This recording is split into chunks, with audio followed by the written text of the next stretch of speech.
This video will help you sleep and relax.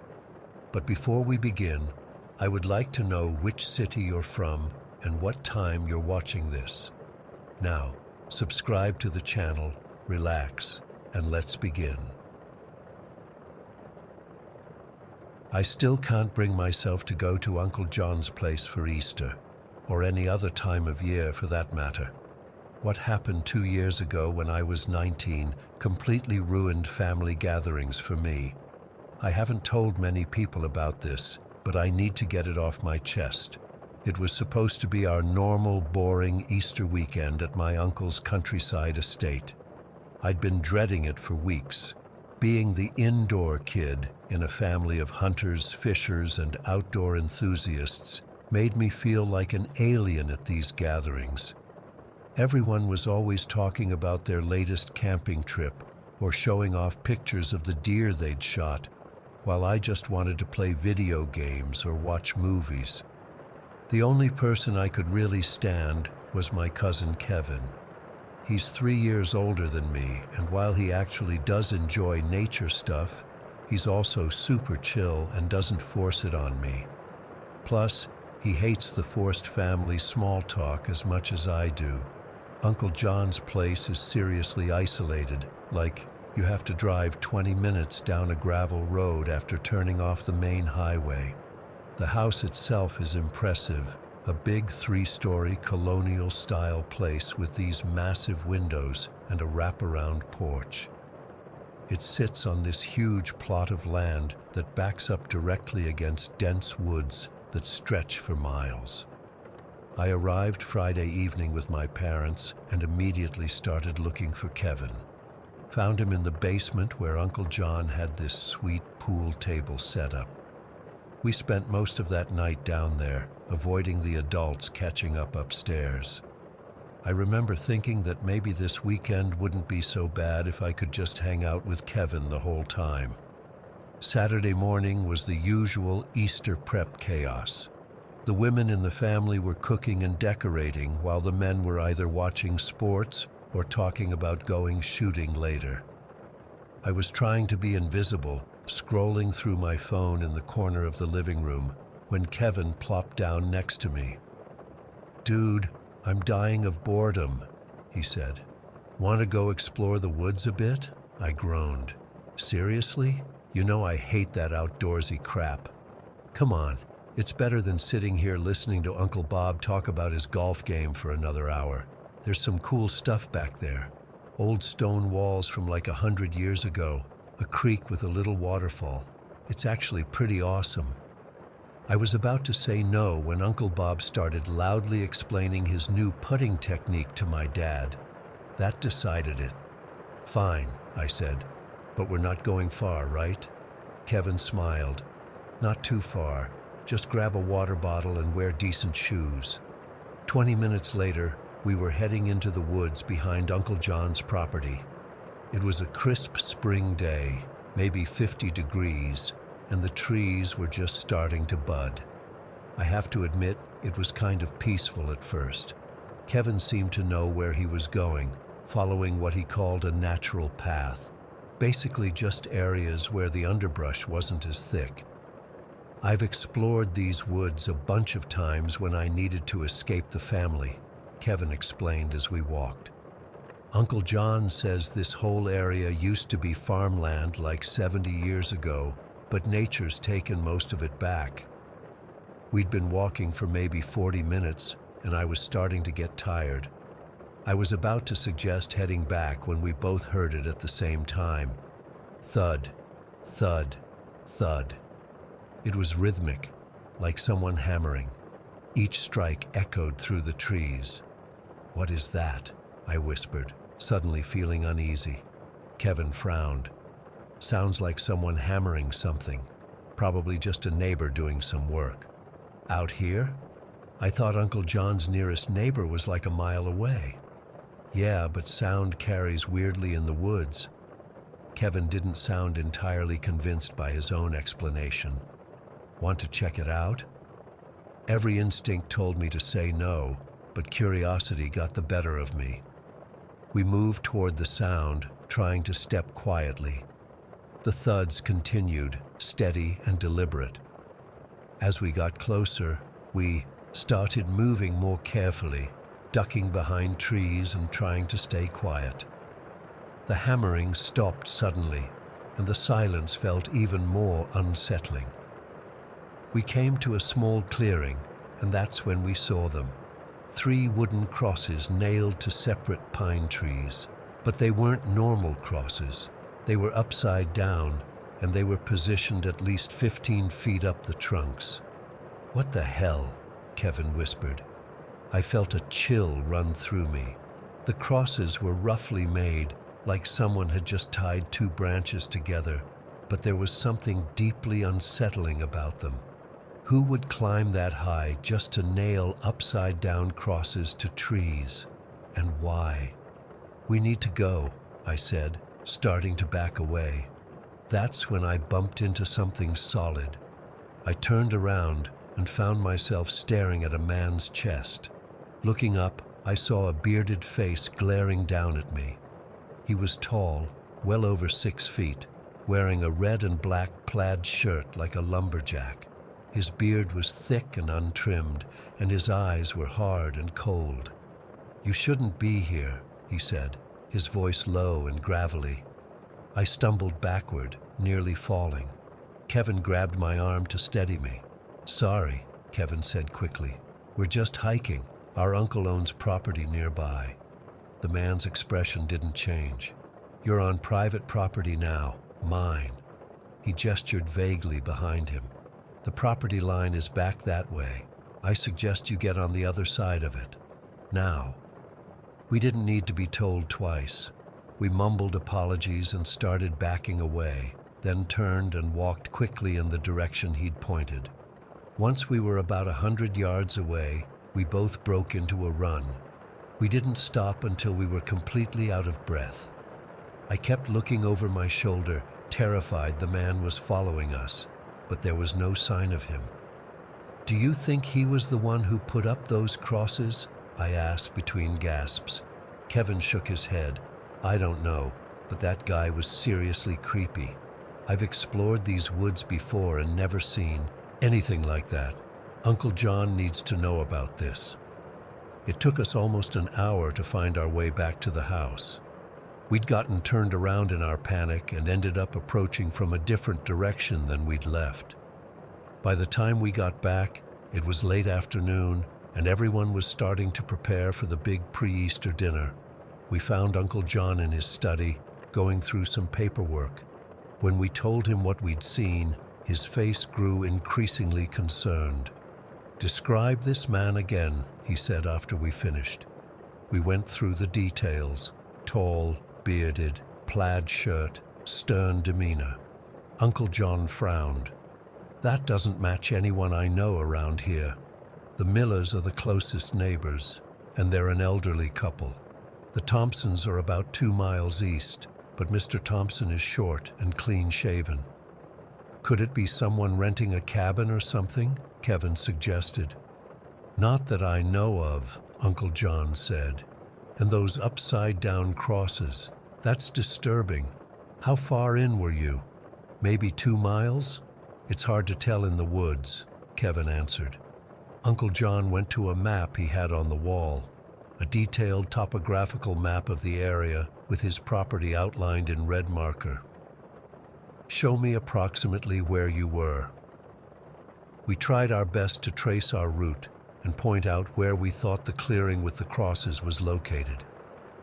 Uncle John studied the map with a frown. "That's definitely not on my property anymore. That area belongs to the old Blackwood estate. It's been abandoned for years. The family died out and the house fell into disrepair. The land's been tied up in some legal dispute. Technically it's private property, but nobody's supposed to be living there." "Well, someone's definitely out there," I said. Uncle John sighed. "I'll call Sheriff Patterson tomorrow and let him know. Don't mention this to the rest of the family. I don't want to ruin Easter with this nonsense." We agreed, but the encounter had shaken me badly. That night, I barely slept. Every creak of the old house had me sitting up in bed, and I kept seeing the man's cold eyes and those upside-down crosses in my mind. I must have finally dozed off around 4 in the morning, because the next thing I knew, I was waking up to gray pre-dawn light filtering through the curtains. It was Easter Sunday, barely 6 in the morning, but I was wide awake and knew I wouldn't get back to sleep. I decided to go to the kitchen for some water. Uncle John's house has this weird layout where you have to pass his third-floor study to get to the stairs.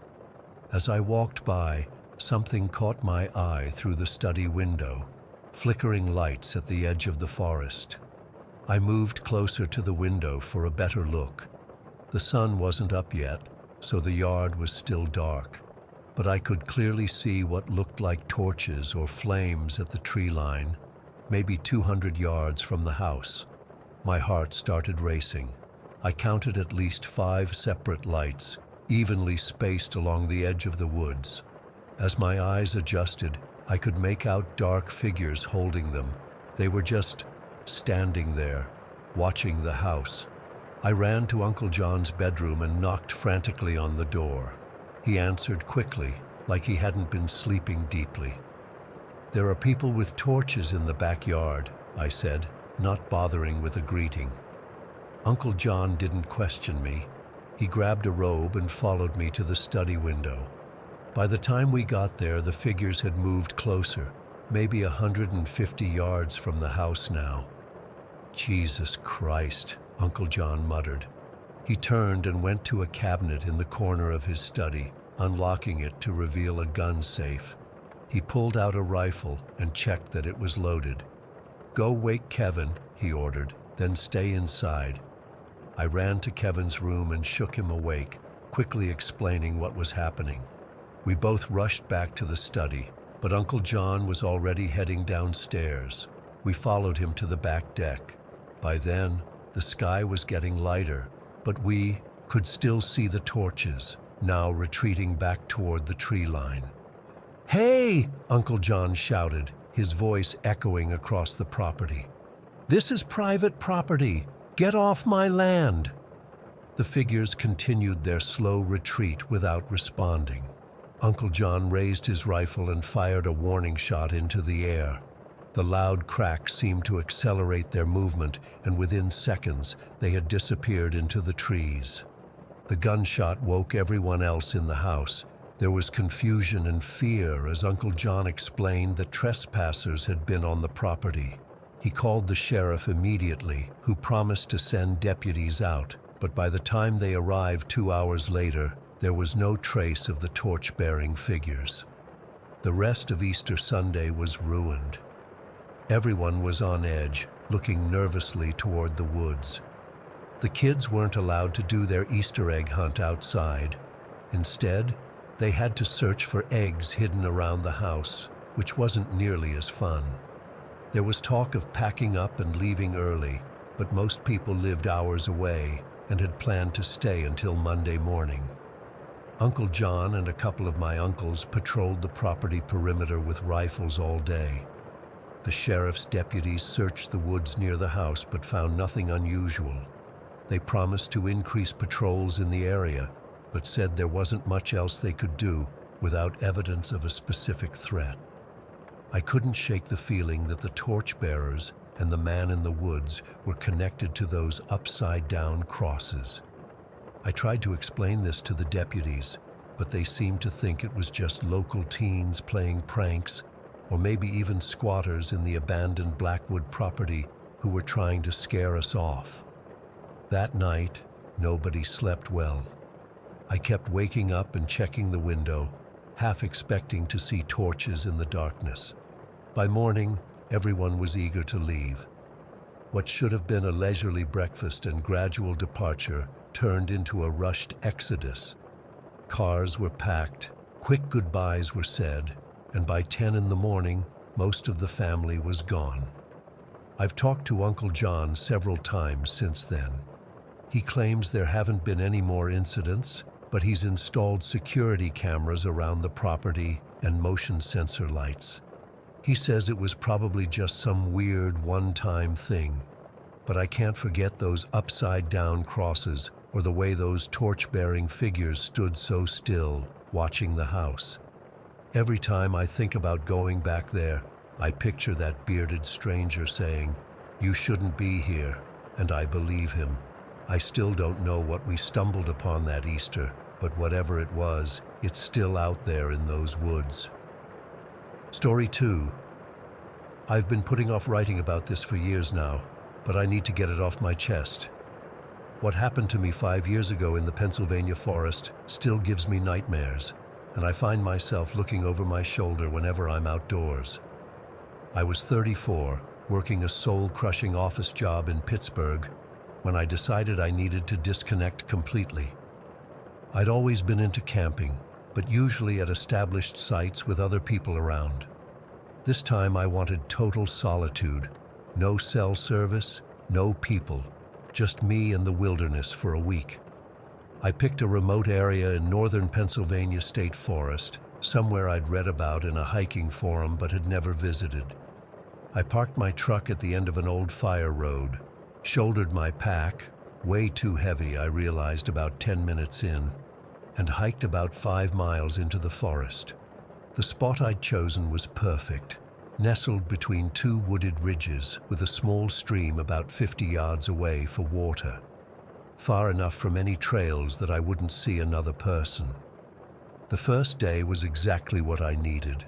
I set up my tent, organized my campsite, filtered water from the stream, and just sat listening to the birds and watching squirrels dart around. That night, I had a small fire, ate some dehydrated chili that tasted way better in the woods than it had any right to, and slept better than I had in months under a canopy of stars. The second day, I decided to explore the surrounding area, following the stream for a while before looping back around the eastern ridge. I was gone maybe 4 hours, and when I returned to camp around mid-afternoon, something felt off. I noticed it immediately.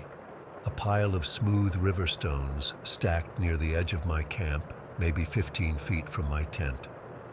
It wasn't a casual scatter of rocks. Someone had deliberately gathered about a dozen smooth stones from the stream and arranged them in a small pile. Not a cairn exactly, just a pile. I froze, scanning the trees around me, suddenly feeling exposed. I checked the ground for footprints, but found nothing obvious in the leaf litter. I even checked my tent and gear, but nothing was missing or disturbed. Just this pile of rocks that definitely wasn't there when I left. I told myself it was probably just another hiker passing through who decided to leave some kind of marker. Maybe they were being friendly. But I was 5 miles from the nearest road, in an area with no established trails. The chances of someone randomly passing through seemed slim. I debated packing up right then, but it was already mid-afternoon, and I didn't want to hike out and drive in the dark. Plus, it was just some rocks. I was a grown man, for God's sake. I had my knife. I was being paranoid. That night, I built another fire, but I couldn't shake the uneasiness. Around sunset, I noticed the forest had gone quiet. Not gradually, like normal, but suddenly, as if someone had flipped a switch. No birds, no insects, nothing. Just the crackling of my fire and my own breathing. I sat there, straining to hear anything. When around midnight, I heard it. Slow, deliberate footsteps in the dry leaves. Not the quick scurrying of an animal, but the measured pace of something large, human. They seemed to circle my camp at a distance of maybe 30 or 40 yards, never coming closer, but never going away. Just circling. I called out once, "Hello? Is someone there?" But got no response, and the footsteps stopped immediately. I didn't sleep that night. I kept the fire going until dawn, knife in hand, listening. The footsteps never returned, but neither did the normal forest sounds. When morning finally came, I stepped outside my tent and immediately saw it. The rock pile had been altered. Someone had driven a stick vertically into its center, like a marker or flag. The stick was about 2 feet long, stripped of bark, its top sharpened to a crude point. That's when the fear really set in. This wasn't random. Someone was watching me, visiting my camp while I was gone or while I slept. The rational part of my brain said to leave immediately, but some stubborn part of me refused to be scared off. This was public land. I had every right to be there. I spent that day close to camp, only leaving to get water. I gathered more firewood, prepared my gear for a quick departure if needed, and kept scanning the forest for any sign of movement. I saw nothing, but couldn't shake the feeling of being watched. As dusk approached, I decided against a fire. If someone was out there, I didn't want to advertise my location. I ate a cold dinner in my tent, used my headlamp sparingly, and tried to stay silent. I planned to leave at first light, pride be damned. Sometime around 11 that night, the forest went silent again. I lay awake in my sleeping bag, knife in hand, headlamp off, straining to hear.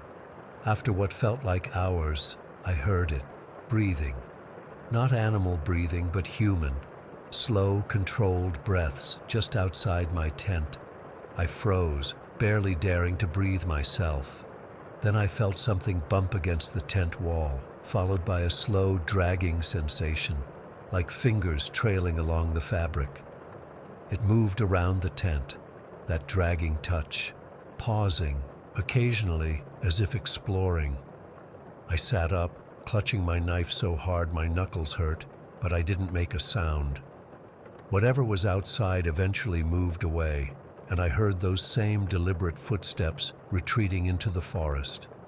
I didn't move for the rest of the night, just sat there, knife ready, listening until my ears hurt from the strain. When the first gray light of dawn finally appeared, I unzipped my tent and peered out. The rock pile had been scattered, kicked apart violently, stones flung in every direction. The sharpened stick lay broken nearby. That was it. I was done. I packed up everything in record time, not bothering with neatness, just stuffing gear into my backpack. I left nothing behind, not even the usual traces like a fire ring.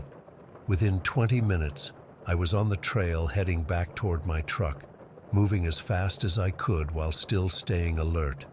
About 20 minutes from my former campsite, I stopped dead in my tracks. There, placed directly across the trail, was a dead rabbit. Not just dead, displayed. It lay on its back, legs straight out like it had been carefully positioned. Its throat had been cleanly cut with what could only have been a knife or razor. There was no blood on the ground, and when I reluctantly touched it with a stick, I could tell it was cold. This had been done hours ago, probably during the night. My heart pounded so hard I could barely breathe. This wasn't just someone trying to scare me anymore. This was a threat, a message. I stepped around the rabbit, not wanting to touch it, and continued at an almost run toward my truck, constantly scanning the trees on either side of the trail, jumping at every snapping twig or rustling leaf. I kept expecting to see someone step out onto the trail ahead of me, or feel a hand grab me from behind. But nothing happened. When I finally reached my truck, it was undisturbed. I threw my pack in the back, jumped in the cab, locked the doors, and started the engine. I didn't stop, driving until I was 60 miles away, pulling into a busy gas station where I sat in the parking lot, hands shaking, trying to process what had happened. I never reported the incident. What would I say?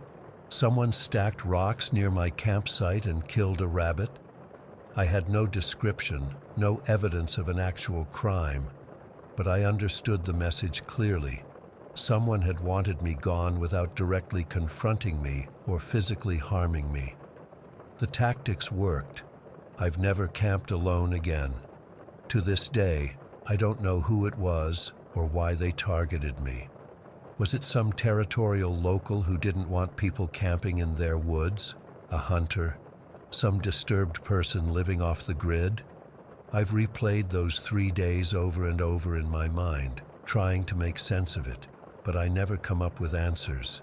All I know is that something about the deliberate nature of it all, the rock pile, the sharpened stick, the circling footsteps, that dead rabbit, told me I was dealing with someone who wasn't just trying to scare me, but was sending a very specific message.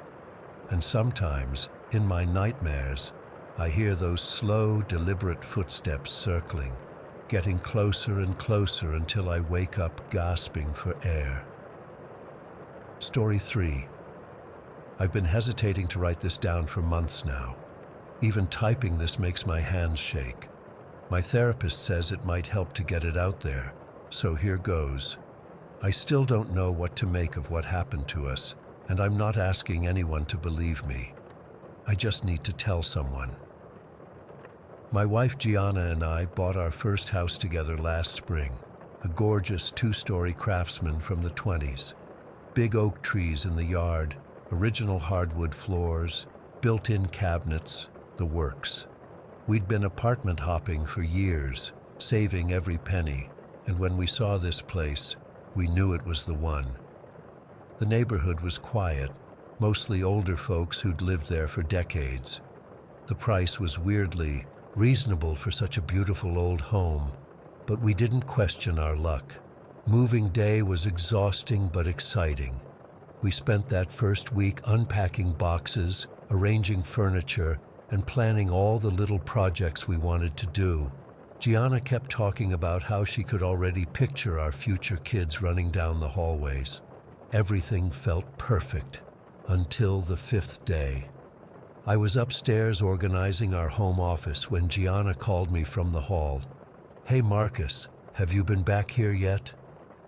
Her voice had this odd tone that made me stop what I was doing. At the end of the upstairs hallway stood this massive antique cabinet that had been left by the previous owners. We'd assumed it was built into the wall since it matched the house's woodwork perfectly. But Gianna had noticed a gap behind it while vacuuming and managed to slide it a few inches. Behind the cabinet was a door, a narrow, plain wooden door with an old brass knob that looked completely out of place compared to the ornate handles throughout the rest of the house. "Was this on the floor plan?" Gianna asked, running her finger along the edge. It wasn't. We'd reviewed the layout carefully before buying, and there definitely hadn't been any extra room mentioned here. The door looked like it had been deliberately hidden. "Maybe it's just a storage closet they forgot about," I suggested, though something about it made my skin prickle. When we turned the knob, it resisted at first, then gave way with a metallic groan. The hinges were stiff, like they hadn't been used in years. The space behind the door wasn't a closet. It was a small room, maybe 8 by 10 feet, with bare wooden floors covered in a thick layer of dust. A single grimy window on the far wall let in a weak gray light, even though it was sunny outside. The walls were an odd color, not quite white, not quite yellow, with dark water stains in the corners where the ceiling met the walls. But what hit me immediately was the smell, a sharp, metallic odor that caught in the back of my throat. It reminded me of pennies or blood. Under that was something mustier, older. Gianna stepped in first while I lingered at the doorway. The temperature seemed to drop 10 degrees as soon as we crossed the threshold. It was early April, so the house was already a bit chilly, but this room felt like a freezer. "Why would someone hide a whole room?" Gianna whispered, hugging herself against the cold. I took a few steps in, my footprints clear in the dust. There were no furniture marks on the floor, no hooks on the walls, nothing to indicate what this room had been used for. Just empty space and that unsettling smell. "I don't know." Maybe it was under renovation and they never finished it? Even as I said it, I knew that didn't make sense. Who blocks off an entire room with a cabinet? The longer we stood there, the more wrong the room felt. It's hard to explain, but it was like the air was too heavy, pressing down on us. Gianna must have felt it too, because she suddenly grabbed my arm. "Let's get out of here. We can figure it out later." We closed the door firmly behind us, and I helped Gianna push the cabinet back into place without discussing why we both seemed eager to hide the room again. That night, we didn't mention the room, almost like we'd silently agreed to pretend we hadn't found it. We ate dinner, watched a movie, went to bed, everything normal, except I couldn't sleep. I kept thinking about that room, wondering what it had been used for. Around 3 a.m, I heard footsteps in the hallway, distinct, slow steps that paused outside our bedroom door. I figured Gianna had gotten up to use the bathroom, but when I rolled over, she was fast asleep beside me. The footsteps continued down the hall toward the hidden room. I told myself it was just the house settling. Old houses make noise, right?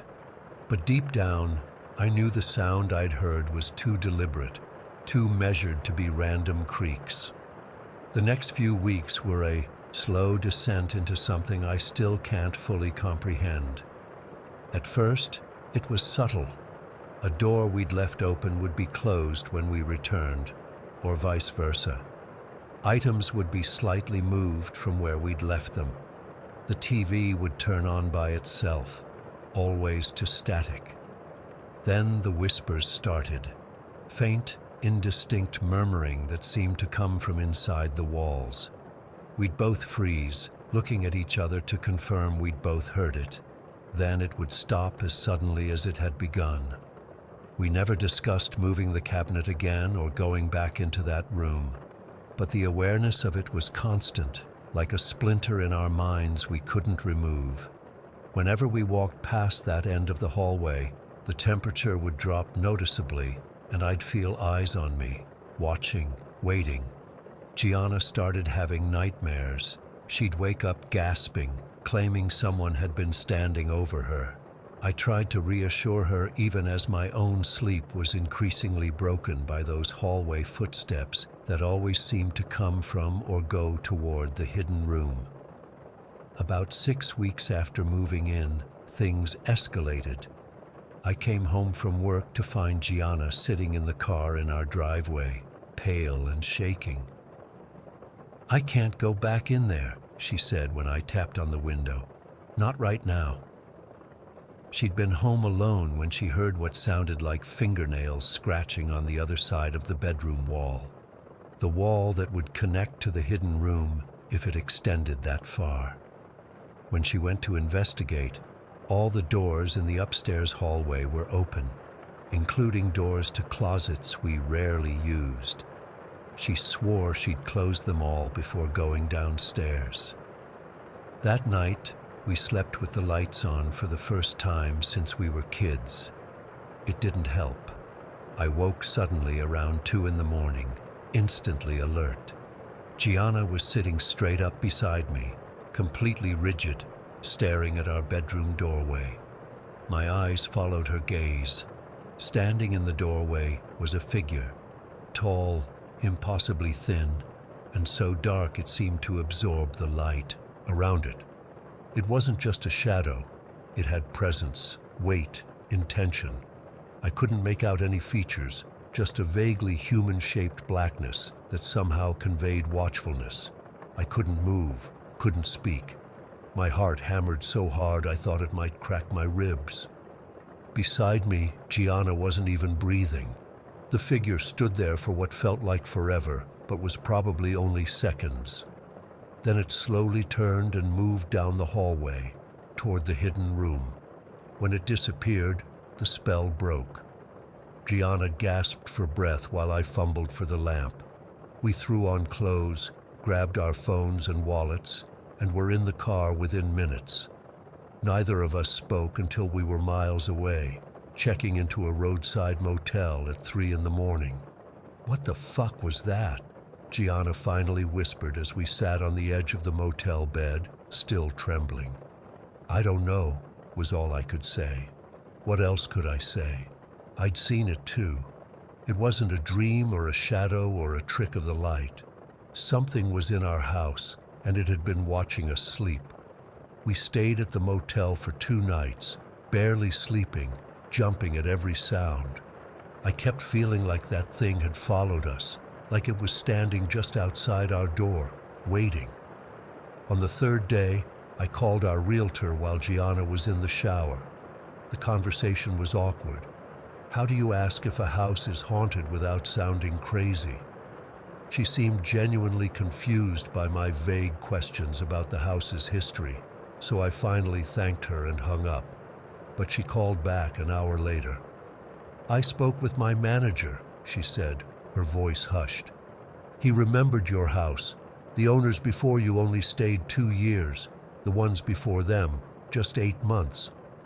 She gave me the name and number of the family who'd owned the house before us, the Millers. They'd moved to a town about 40 minutes away. I called Mr. Miller that afternoon from the motel room while Gianna listened on speaker. We found a room, I said after introducing myself, behind a cabinet upstairs. There was a long silence. Then, you should have left it alone. His voice was flat, resigned. He told us they'd bought the house 7 years ago. The hidden room had been sealed completely then, drywalled over. They discovered it during renovations when a contractor removed part of the wall and found the original door underneath. Things were fine before we opened it, Miller said. After that, it wasn't good. Things would move. We'd hear noises. Our daughter started talking to someone who wasn't there. When I described the figure we'd seen, he went quiet again. We saw it too, he finally admitted, standing in doorways, watching. We tried having the house blessed. We tried talking to it, telling it to leave. Nothing worked. Their solution had been to reseal the room, not with drywall this time, but by moving a heavy cabinet in front of the door and pretending it didn't exist. It helped, he said. Things calmed down after that. The activity never stopped completely, but it was contained, I guess. We could live with it. Why didn't you tell us when we bought the house? I demanded, anger cutting through my fear. Would you have believed me? He asked simply. Would you have still bought the house if I'd told you it was haunted? He was right. We wouldn't have. Before hanging up, he told us one last thing. The previous owners had found newspaper clippings from the 1930s hidden in the basement. Articles about a man who had gone missing, presumed dead. He had lived in our house. That night, Gianna and I had a long talk. We'd sunk everything we had into this house. Walking away would ruin us financially, and even with what we now knew, something in me couldn't stand the thought of being driven from our home by fear. We go back, I finally said. We face it. Together. Gianna squeezed my hand so hard it hurt. Together. We returned the next morning, standing in the driveway for a full 10 minutes before working up the courage to go inside. The house felt different now, heavier, aware of our presence. Without discussion, we went straight upstairs and moved the cabinet away from the door. This time I didn't hesitate. I turned the knob and flung the door open. The room was exactly as we'd left it, cold and empty with that same metallic smell. But now, knowing what I knew, the stains on the walls took on a more sinister appearance. Whatever you are, I said into the empty room, my voice surprisingly steady. You don't belong here anymore. This is our home now. Nothing happened at first. Then a chill swept through the room, so intense it burned my skin. The darkness in the far corner seemed to deepen, to take shape. We're not afraid of you, I continued, though my pounding heart betrayed that lie. We're not running away. The shadow figure formed fully then, the same tall, thin silhouette we'd seen in our doorway. It didn't move toward us, just stood there, watching. Gianna's hand found mine, squeezing tight. "We live here now," she said, her voice shaking but determined. "You need to move on." Something changed in the air, a shift in pressure, in temperature. The figure remained, but the crushing dread I'd felt began to lessen. The metallic smell faded. We stood our ground, neither advancing nor retreating, for what must have been 20 minutes. Gradually, almost imperceptibly, the shadow figure began to lose its definition, becoming less distinct until it was just a darker patch of shadow that eventually merged with the natural dimness of the room. As it faded, the room grew warmer. Not cozy, but no longer the unnatural cold that had gripped it before. That was 6 months ago. We still live in the house. We didn't seal up the room again. Somehow that felt wrong, like we'd be acknowledging we didn't have the right to be there. Instead, we cleaned it out, painted over the stains, and use it as a storage room now. It's never quite as warm as the rest of the house, but the oppressive feeling is gone. Sometimes I still feel a chill when I walk past. Occasionally, we hear footsteps at night, but it feels different now, less malevolent, more like the echo of something that once was. We don't know if we truly banished whatever was in that room, or just reached some kind of understanding with it. All I know is that we faced our fear together, and somehow that made all the difference. I still wonder about the man who disappeared in the 1930s. I wonder if he's still here, in some form. I wonder if he knows we're not trying to erase him, just to live alongside whatever remains. My hand is still shaking as I finish writing this. Some things you just can't fully explain, even when you've lived through them. All I know is that our house feels like ours now, mostly. Story 4. I've been driving for Lyft for about 4 years now. Started doing it after getting laid off from my warehouse job. Needed something to pay the bills while I looked for something more permanent. Turns out I actually liked it. Made my own hours, met interesting people, mostly. And the money wasn't terrible, especially if you worked the right hours in the right areas. I always preferred the night shift, less traffic, higher surge pricing, and generally better tips. Yeah, you get your share of drunk college kids and the occasional weirdo, but nothing I couldn't handle. At least that's what I thought until 3 months ago. It was a Tuesday night, technically Wednesday morning, around 2 a.m. The bars had mostly emptied out, and I was cruising through downtown Westbrook, thinking about calling it a night. I'd made about $170, which was decent for a weeknight. Then my phone pinged with one more request. The pickup was at a convenience store about 5 minutes away. The passenger's name was Marcus, 5-star rating. I figured it would be my last ride, so I accepted and headed that way. I drive a 2005 Volvo. Nothing fancy, but it's reliable and comfortable. As I pulled up to the store, something immediately felt off. The entire place was dark. Not just closed, but completely shut down. No lights, not even the security lights that usually stay on overnight. The parking lot was empty except for this one guy standing near the entrance. Even from the car, I could tell this dude was sketchy. He was pacing back and forth, constantly looking over his shoulder like he was expecting someone to jump out and grab him. He had on this ratty gray hoodie with the hood pulled up despite it being pretty warm out. I could see there was a hole in one of the sleeves. Every instinct I had was screaming at me to cancel the ride and drive away. But I'd already arrived, and cancellations affect your rating. Plus, I kept telling myself I was being paranoid. I've picked up plenty of rough-looking people who turned out to be perfectly fine. So I pulled up, confirmed the name through my window. Marcus? He nodded quickly, not really making eye contact. I unlocked the doors, and he slid into the back seat. He didn't have any bags with him. Nothing. Just himself. The app showed his destination was an apartment complex about 15 minutes away in the east side of town. "How's your night going?" I asked, trying to sound casual as I pulled away from the curb. Basic driver small talk. No response. Just silence.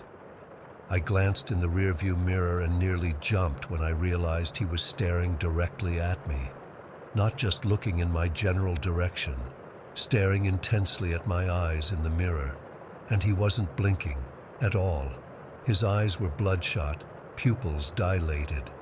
I turned on the radio, trying to fill the awkward silence. Some late-night talk show was on. "Turn that off," he snapped. His voice was deep and raspy, like someone who's been smoking 3 packs a day for 20 years. I quickly switched it off. "Sorry about that. I need quiet to think," he muttered. We drove in silence for a few minutes. I kept my eyes on the road, but I could feel him watching me. The whole time. Not checking his phone, not looking out the window, just staring. "You been driving long?" he suddenly asked. "About 4 years," I replied, relieved he was making normal conversation. "Ever pick up someone you shouldn't have?" My stomach dropped. What the hell kind of question was that? "Can't say that I have," I answered, trying to keep my voice steady. "Most people are pretty decent." He laughed, a harsh wheezing sound that didn't sound like it had any actual humor in it. "I used to drive for Uber," he said. "Quit after someone stole from my car, right out from under my nose." The way he was saying it didn't match his expression. He was smiling this weird, tight smile that never reached his eyes. "That's rough," I said, desperately wishing this ride would end faster. "It's funny how much trust you put in someone sitting right behind you," he continued. "Someone you don't know at all. They could do anything, and you wouldn't even see it coming." I gripped the steering wheel tighter, my knuckles turning white. We were on a deserted stretch of road now, no other cars in sight, just street lights casting orange glows every few hundred feet. "I suppose that's true," I managed to say, "but most people just want to get where they're going." He didn't respond to that. Instead, he started muttering under his breath. I couldn't catch most of it, but I heard him say, "I'm sorry," several times, and I didn't mean it, at least twice. It wasn't directed at me. It was like he was having a conversation with someone who wasn't there. Then he suddenly spoke up again. "You know what the worst part is? Nobody ever believes you. You tell them what happened, and they look at you like you're crazy." I had no idea what to say to that. I just nodded and made a non-committal sound. About halfway to the destination, I noticed headlights behind us. As they got closer, I could see it was a police car. Not unusual for this time of night, but I immediately felt a sense of relief knowing they were there. Marcus noticed too. His whole demeanor changed instantly. He ducked down in his seat, almost like he was trying to hide. "Everything okay back there?" I asked, watching him in the mirror. "Just tired," he mumbled, sliding lower in the seat. "Don't like the lights." The police car followed us for about 2 minutes before turning off down a side street. As soon as they were gone, Marcus sat back up. He was sweating now, beads of it visible on his forehead, even in the dim light. "You got lucky," he said. "Excuse me?" "Nothing, just talking to myself." We were getting closer to his destination, and I couldn't have been more relieved. The apartment complex was coming up on the right, a run-down place with half the exterior lights burned out. As I pulled up to the entrance, Marcus just sat there for a moment after I stopped the car. "This is it," I said. trying not to sound as desperate as I felt for him to get out. "Yeah," he said, still not moving. "You know, I didn't actually steal anything that night." "What?" "From the other driver. I didn't take anything, but they thought I did." I had no idea what he was talking about anymore. I just wanted him gone. "Well, have a good night," I said firmly, reaching for my phone to end the ride in the app. He suddenly leaned forward, getting way too close to the back of my head. I could smell his breath, cigarettes and something sour. "Be careful who you pick up," he whispered. Then he opened the door and was gone. I sat there for a full minute, my heart pounding in my chest. Then I locked all the doors, ended the ride, and got the hell out of there. I didn't take any more requests that night. I just drove straight home. The next day, I almost convinced myself I'd overreacted. Maybe the guy was just socially awkward. Maybe he had some mental health issues. It wasn't fair of me to assume the worst. Then, 2 weeks later, I was scrolling through local news on my phone and saw an article that made my blood run cold.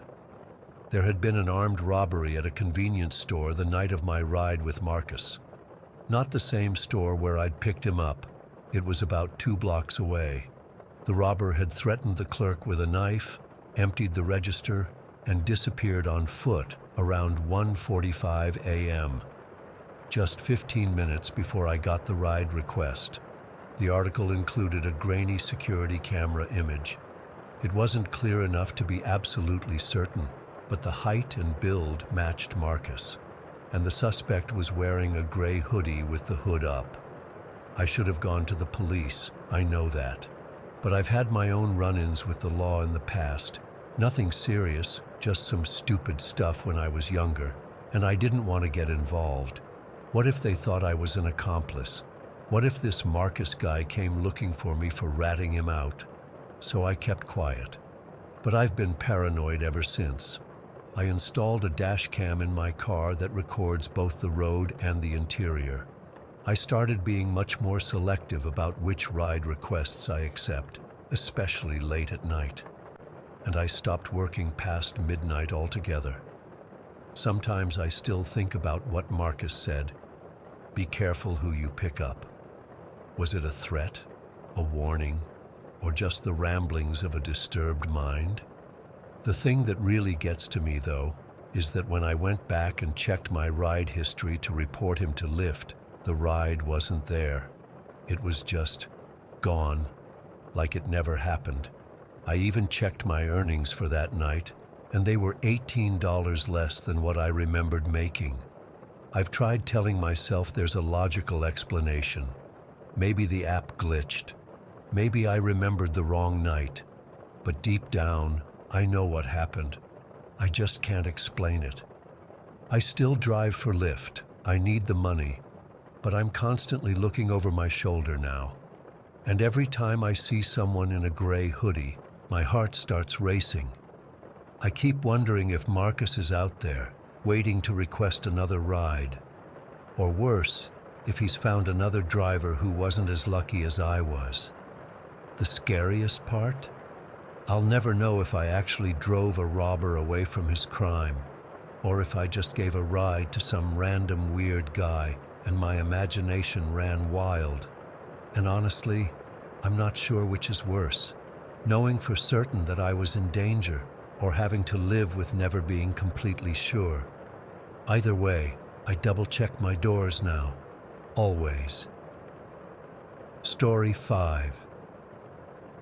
I still get sick to my stomach when I think about how carefully I was hunted. It's been 8 months since I escaped, but I'm still looking over my shoulder constantly. I came to Northern California last year as an au pair for a lovely family with 3 kids in what I thought was a safe suburb. I was so excited to experience American life, practice my English, which was already pretty good thanks to my British dad who insisted I grow up bilingual, and have that whole living abroad adventure everyone talks about. The first few weeks were amazing. My host family welcomed me with open arms, The kids were sweet, and I quickly made friends with other au pairs in the area. Jennifer became my closest friend. She was from Michigan and working with a family just 2 streets over. We hit it off immediately, and she introduced me to the whole American college experience. Weekend parties, local hangouts, all that stuff I'd only seen in movies. Our Sunday ritual became going to this college bar called Tap near the local university. It wasn't anything special, just your typical dimly lit place with cheap drinks and a small dance floor that got crowded after 11. But it was fun, and the familiarity of going to the same place each week made me feel like I was building a real life here. It was a Sunday in October when I met him. I remember because the bar had Halloween decorations up already, fake cobwebs in the corners, and plastic skeletons behind the bar. Jennifer and I were having our usual vodka sodas when I noticed this tall guy looking at me from across the room. What struck me first was his white hair, not gray or blonde, but actually white. He wasn't old though, maybe early 30s. I tried to ignore him, but he eventually made his way over and said something that caught me completely off guard. Guten Abend, good evening, in perfect German. When I asked how he knew I was German, he smiled and said, "Your posture. Germans always stand so straight." Then he switched to English and introduced himself as Sebi. I was charmed, I'll admit it. He wasn't like the other guys who approached me at bars with cheesy pickup lines. He actually asked about me, my hometown, what brought me to America, how I was adjusting.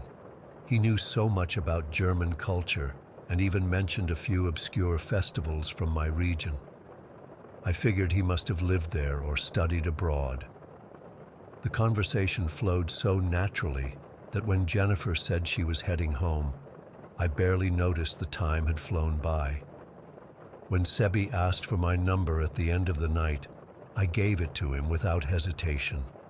He texted me the next morning, just a simple, "It was nice meeting you" message. We texted back and forth for a few days, nothing intense, just getting to know each other. Then on Thursday, he invited me to dinner at his apartment on Saturday night. He offered to cook, saying he made great pasta.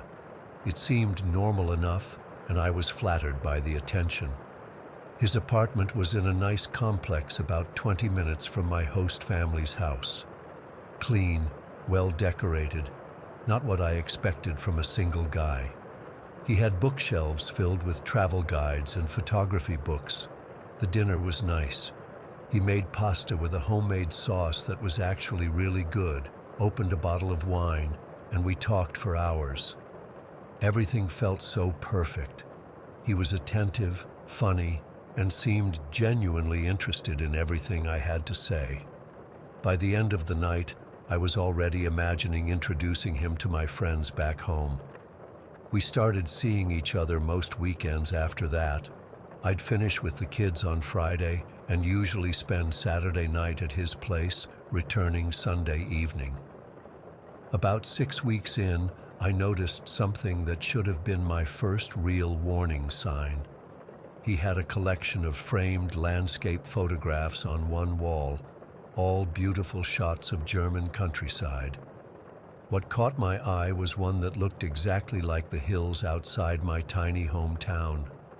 When I pointed it out, he seemed almost too pleased, saying, "What a coincidence, right? I bought that print years ago at a gallery." But other little things started adding up. He'd mentioned places in Germany I'd barely talked about, but had tagged in old Instagram posts. He knew my favorite childhood book, even though I didn't remember telling him. Once, he made a comment about my former dance teacher that sent chills down my spine because I was certain I'd never mentioned her name to him. Then came the night that changed everything. We'd been seeing each other for almost 2 months. We'd had more wine than usual, and he was definitely drunk. He started talking about our future together, which was moving way too fast for me.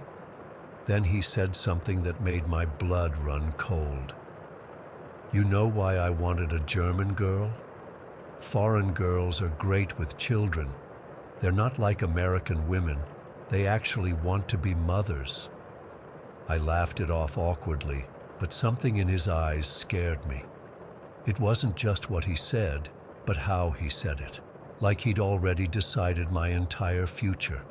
Like I was a possession he'd acquired. I pretended to be tired and went to bed early, lying awake beside him for hours, replaying every interaction we'd had.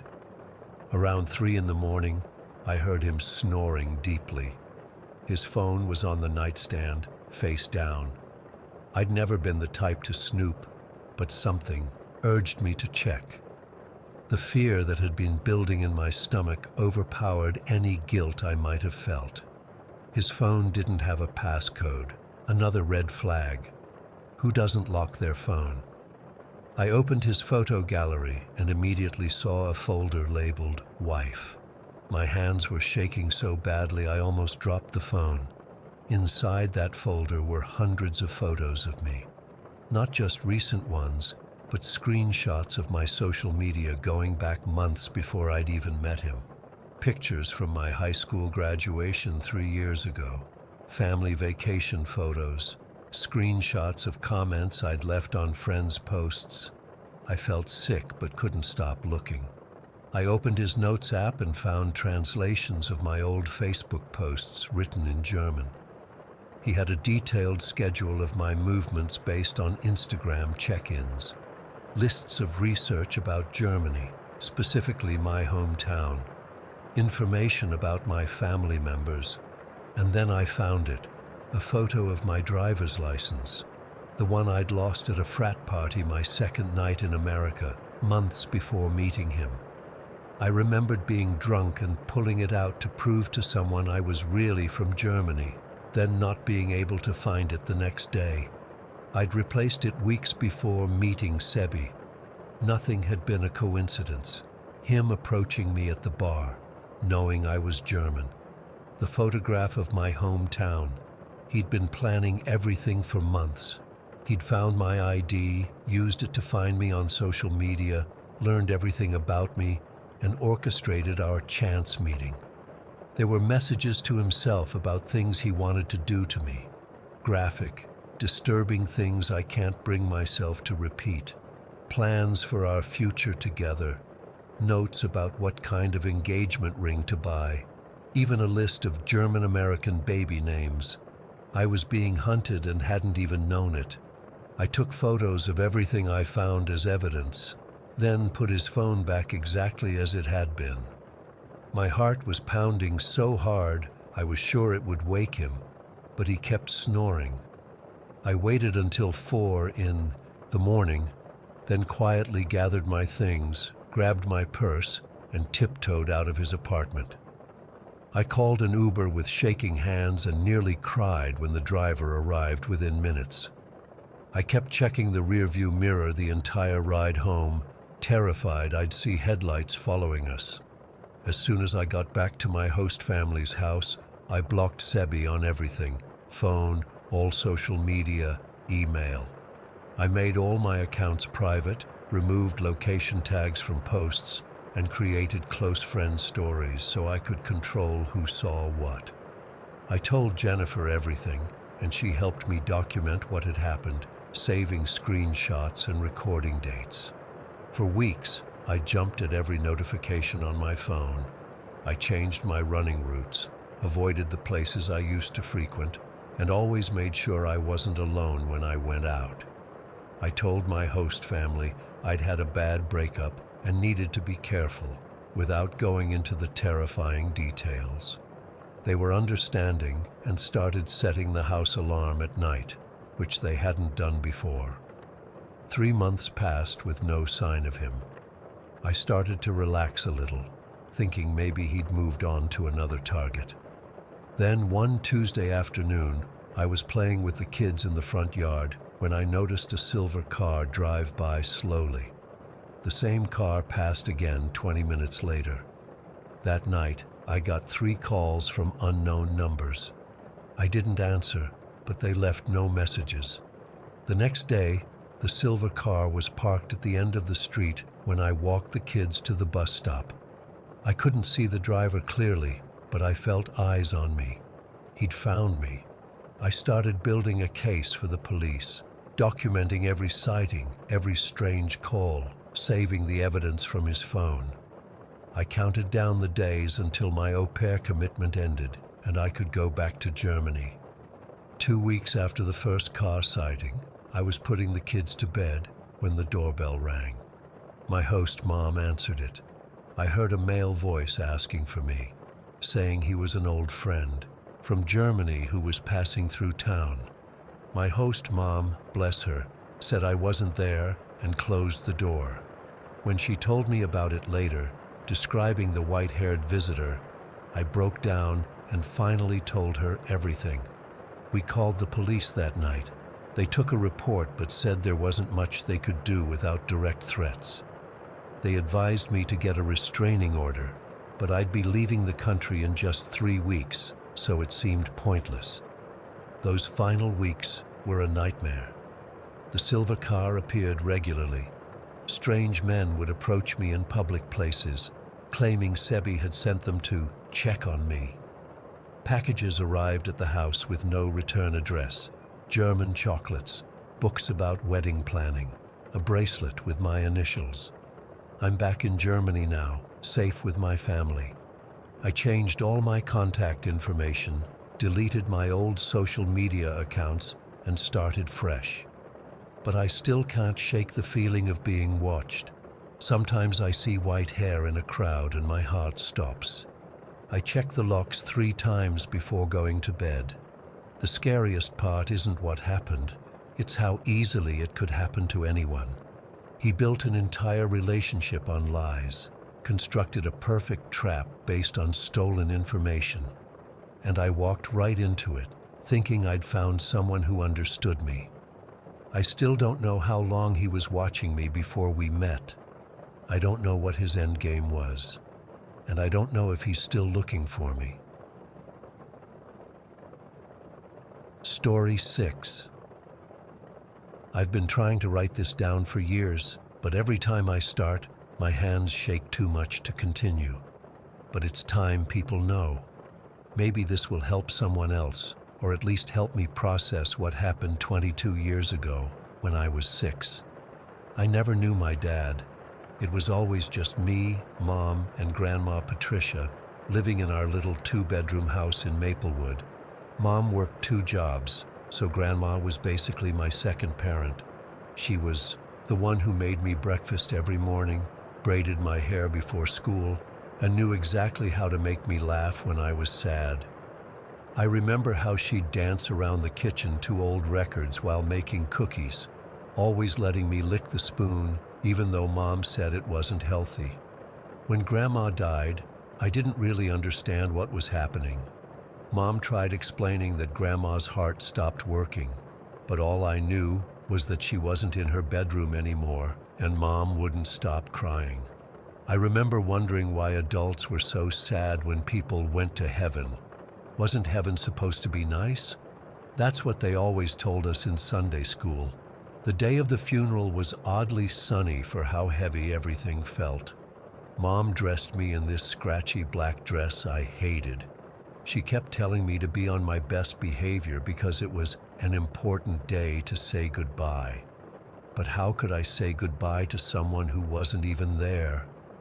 Oakdale Cemetery was huge to my 6-year-old eyes. There were so many gray stones sticking out of the ground, and everyone was walking so slowly. Adults kept touching my head and saying how sorry they were, but none of them would look directly at me. They all smelled like weird perfume and kept dabbing tissues under their eyes. I remember sitting on this uncomfortable folding chair while some man I didn't know talked forever about Grandma. Mom was beside me, crying so hard her whole body was shaking. I tried holding her hand, but she was clutching a tissue and barely seemed to notice me. All these strangers were crowded around us, and the air felt thick and stuffy even though we were outside. I was so bored. They kept talking and talking, using words I didn't understand. I didn't want to be there anymore. I wanted to go home and watch cartoons or play with my toys. I started fidgeting in my seat, but Mom was too lost in her grief to notice. That's when I saw it, a playground just past the tree line at the edge of the cemetery. I could make out the red slide and yellow swings through the gaps between the trees. The colors looked so bright compared to all the black clothes and gray stones around me. I kept staring at it, watching the swings move slightly in the breeze. No one was looking at me. Mom was surrounded by people hugging her, and everyone else was focused on the man still talking about Grandma. I slipped off my chair and backed away slowly. No one called for me to come back. No one even noticed. I remember the feeling of freedom as I ran toward those swings, my stupid, uncomfortable shoes sinking slightly into the damp grass. The playground was completely empty, which was weird for such a nice day, but I didn't think about that then. All I could think was how good it would feel to swing instead of sitting still for another minute. The chains creaked as I climbed onto the swing. I kicked my legs out, trying to go higher, but I wasn't very good at pumping on my own. Grandma usually pushed me. The thought made my chest hurt suddenly. I don't know exactly how long I was there before I realized someone was standing behind me. I remember feeling the swing slow down, even though I was still trying to pump my legs. "Need a push?" a man's voice asked. I turned around to look at him, but the sun was right behind his head, making it hard to see his face clearly. He was wearing a baseball cap. I think it was blue. I couldn't make out his features, just a dark outline against the bright light. I nodded. At 6, I didn't think twice about strangers. He was just some grown-up who was going to help me swing higher.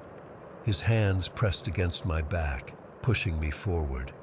His pushes were harder than Grandma's, sending me much higher than I usually went. After a few pushes, he stopped. I was swinging really high now, my stomach dropping each time I fell backward. "Hey, I bet you can't catch me," he said, suddenly stepping away from the swing. I remember how he laughed as he started jogging toward the cemetery. Sounded like a game, and I wanted to play. I jumped off the swing while it was still moving, landing awkwardly but staying on my feet.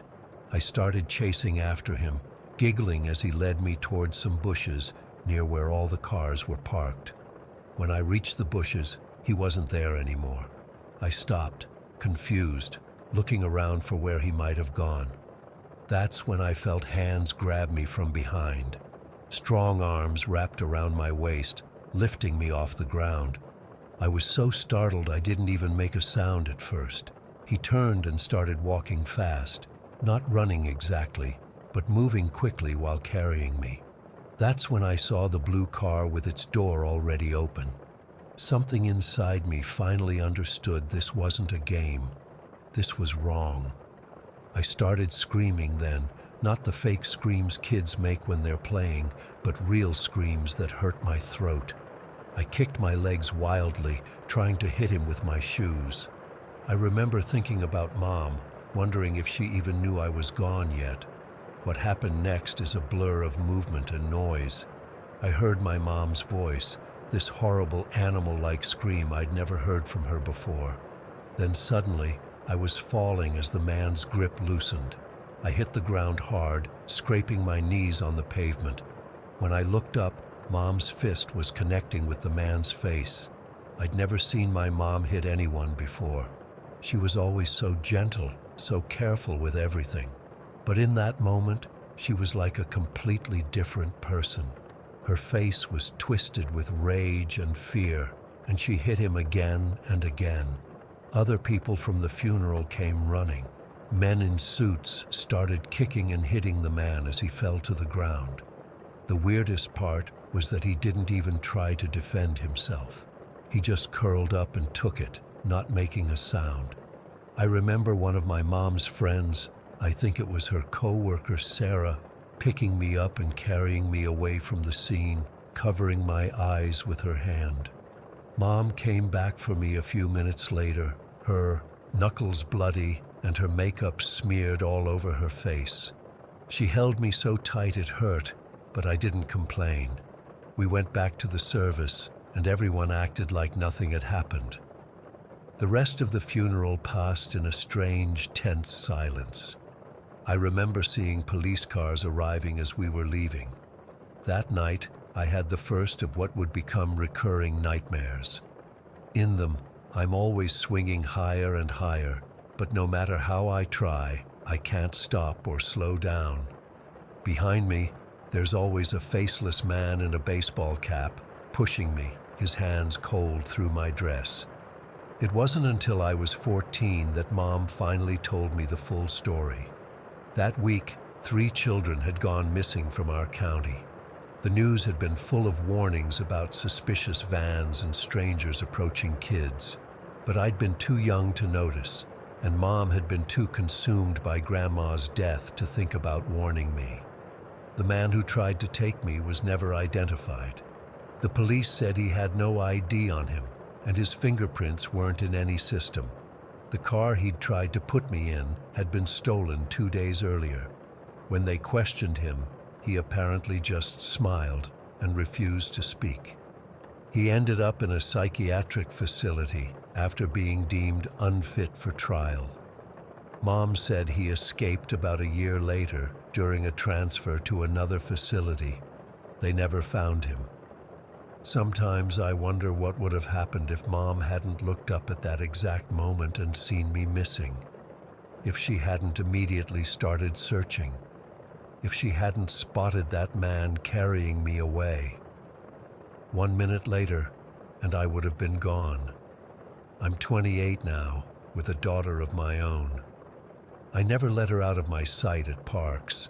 I never trust strangers who seem too friendly. I watch the tree line at playgrounds, looking for anyone who doesn't belong there. My husband thinks I'm overprotective, but he doesn't understand. How could he? Grandma's death and what happened after have always been tangled together in my mind. A double trauma I can't separate. I lost my grandmother and nearly lost myself on the same day.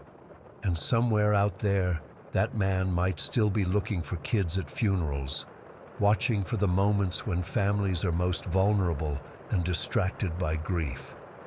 I still see his face when I close my eyes, or rather, the absence of a face, just a dark silhouette against the sun. Sometimes I think that's the most terrifying part. I wouldn't even recognize him if I passed him on the street today. He could be anywhere. There's one detail I've never told anyone, not even my therapist.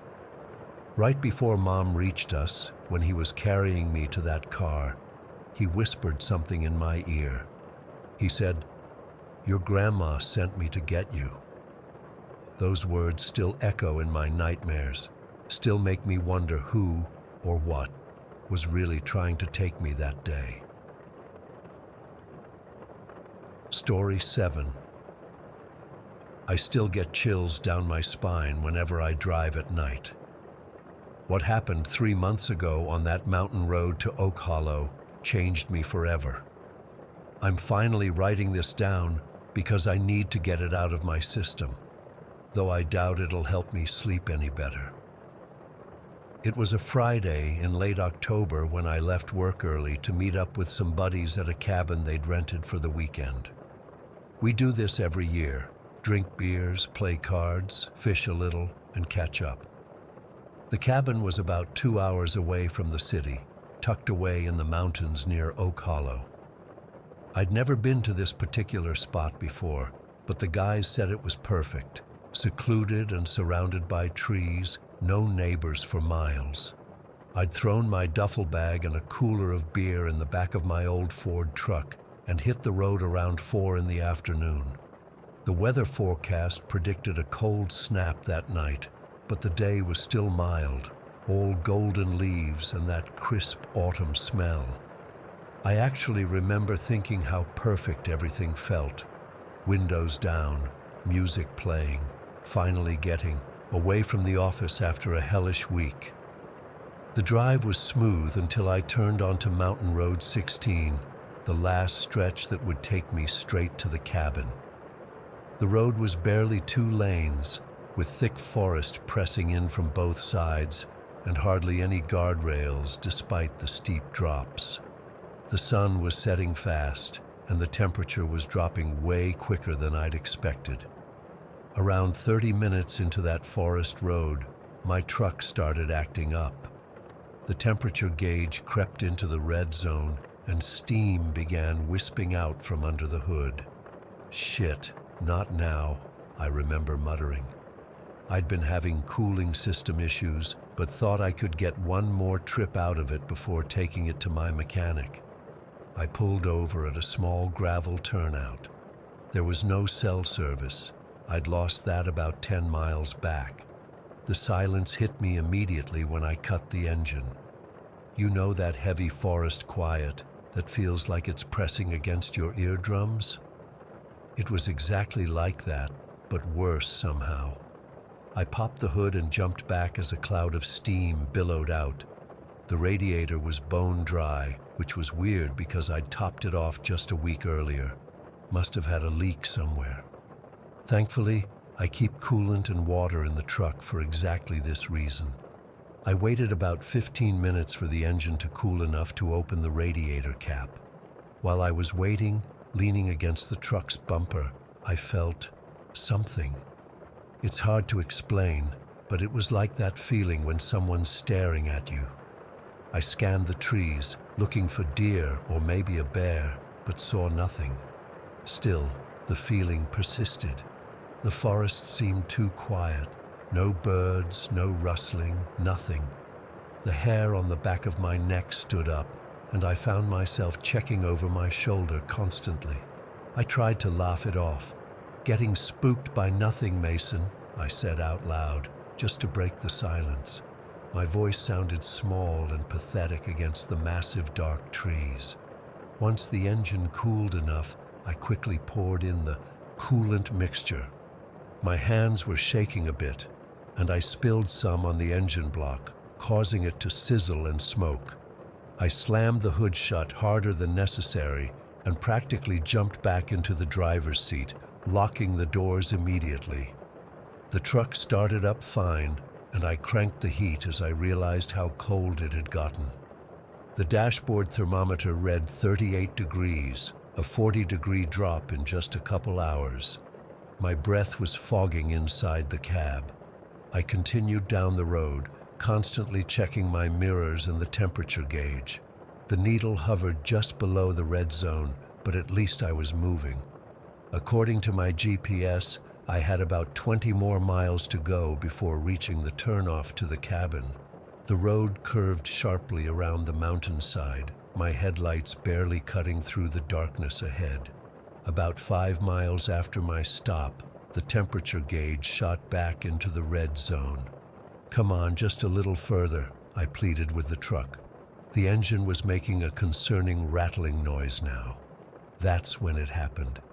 My headlights swept around a curve, and suddenly there was someone standing in the middle of the road. I slammed on the brakes, the truck fishtailing slightly on the gravel shoulder. My heart felt like it exploded in my chest. There, about 15 feet ahead, stood a man in what looked like a dark hooded coat or robe. He was unnaturally tall and thin, standing perfectly still despite me nearly hitting him. My headlights illuminated him clearly, and what I saw, God, I wish I could unsee it. His face was bone white, not pale like a person, but white like paper or chalk. And his eyes, they weren't really eyes at all, just dark sunken hollows that somehow still seemed to be looking right at me. His mouth was slightly open, revealing teeth that looked too sharp, too numerous. I sat frozen, hands clenched on the steering wheel. For what felt like minutes but was probably only seconds, neither of us moved. Then his head tilted, just slightly, like a curious animal. His mouth opened wider. "Help me," he rasped, but the voice was all wrong. It didn't match the movement of his mouth. It sounded like multiple voices layered on top of each other, some high and childlike, others deep and guttural. And it didn't sound like it was coming from him. It felt like it was being whispered directly into my ear. Every instinct in my body screamed danger. Whatever this thing was, it wasn't human. It wasn't someone who needed help. My foot moved from the brake to the gas pedal, almost without conscious thought. I floored it. The truck lurched forward, engine screaming. I aimed to the side, planning to swerve around him, but at the last second, the figure remained completely stationary. I braced for impact, but there wasn't one. I glanced in my rearview mirror, expecting to see him lying on the road, but the road behind me was empty. Relief washed over me for about 3 seconds, until I looked ahead again. There he was. The same figure, same posture, same hollow eyes, standing in the road about 100 yards ahead of me. It was impossible. There's no way anyone could have moved that fast. I blinked hard, thinking I was hallucinating, but when I opened my eyes, he was still there. Closer now somehow, though I hadn't taken my eyes off the road for more than a split second. I swerved hard around him, nearly driving off the edge of the road. The truck's tires caught gravel, and I felt the back end start to slide toward the drop-off. I corrected, overcorrected, and fishtailed back onto the pavement, the engine making horrific grinding noises as I pushed it well beyond its limit. I didn't look in the rear view this time. I just drove, pedal to the floor, the needle on the temperature gauge buried deep in the red. The engine was howling now, but I didn't care if it blew up completely. I just needed to get away. The road seemed endless. Each curve revealed only more darkness, more trees. My hands were cramping from gripping the steering wheel so tightly. The truck was shuddering violently, the temperature warning light flashing angrily on the dashboard. Steam was starting to seep through the vents. I remembered that Oak Hollow was supposed to be just a few miles ahead. If I could just make it to town, to people, to lights. I nearly cried with relief when I saw lights in the distance. A gas station appeared around the next bend, one of those old-fashioned ones with just 2 pumps and a small convenience store. The sign said, "Last stop for 30 miles." I'd never been so happy to see a crappy gas station in my life. I pulled in hard, the truck's engine finally giving up with a series of violent knocks and a cloud of steam. I didn't care. I was somewhere with lights and presumably people. As I shakily got out of the truck, I couldn't help but look back at the dark road I'd just traveled. And there, at the very edge of the gas station's lights, where the forest began, stood the figure. Just standing there, those hollow eyes fixed on me. He raised one impossibly long, thin arm, finger extended as if pointing at me. Or maybe pointing at the road ahead, I don't know. I stumbled backward, nearly falling. When I looked again, after just a blink, he was gone, completely vanished. The gas station attendant found me sitting on the ground, back against my truck, shaking uncontrollably. He thought I was having a medical emergency and almost called an ambulance. I managed to convince him I was just exhausted and my truck had overheated. He let me use the phone to call my buddies who drove out to get me. I never told them what really happened. How could I? "Hey guys, I saw some kind of inhuman thing with hollow eyes that could teleport on the road." They'd have thought I was crazy or playing a Halloween prank. The truck had to be towed the next day. The mechanic said the head gasket had blown and the engine block was cracked. I didn't care. I never wanted to drive that truck again anyway. It's been 3 months, and I still wake up in cold sweats. Those hollow eye sockets burned into my memory. I've tried researching local legends about Mountain Road 16, but found nothing concrete. Just vague stories about people going missing over the years and weird experiences drivers have had. Some say it's the ghost of a hitchhiker who died there decades ago. Others claim it's something that was never human to begin with. I don't know what I saw that night. I don't want to know. All I know is that I'm never driving that road again, day or night. And sometimes, when I'm alone in my apartment at night, I get that same feeling I had in the forest, that something is watching me, waiting. And I wonder if those hollow eyes are still following me, if they always will be. If you're ever driving near Oak Hollow, stick to the main highways. Whatever's on Mountain Road 16 is still there, waiting for someone else to break down in the dark. Story 8. I still get a knot in my stomach every time I look out my office window. It's been 3 months since that night, and I haven't slept properly since. I keep the blinds closed most days now, but sometimes I find myself peeking through them, staring at the overgrown lawn next door, half expecting to see Damon's car pull into the driveway. It never does. I moved to this neighborhood 6 months ago after ending a 5-year relationship that had turned toxic. My ex had gradually isolated me from friends and family, controlled my finances, and made me feel like I was going crazy whenever I questioned her behavior. When I finally got out, I needed a complete change of scenery. I sold my downtown condo, took a remote position with my company, and used some inheritance money to buy a beautiful colonial-style house in what I thought was a perfect suburban neighborhood about 40 miles outside the city. This area is all manicured lawns, luxury SUVs, and families with 2.5 kids. The kind of place where people have block parties and actually know their neighbors' names.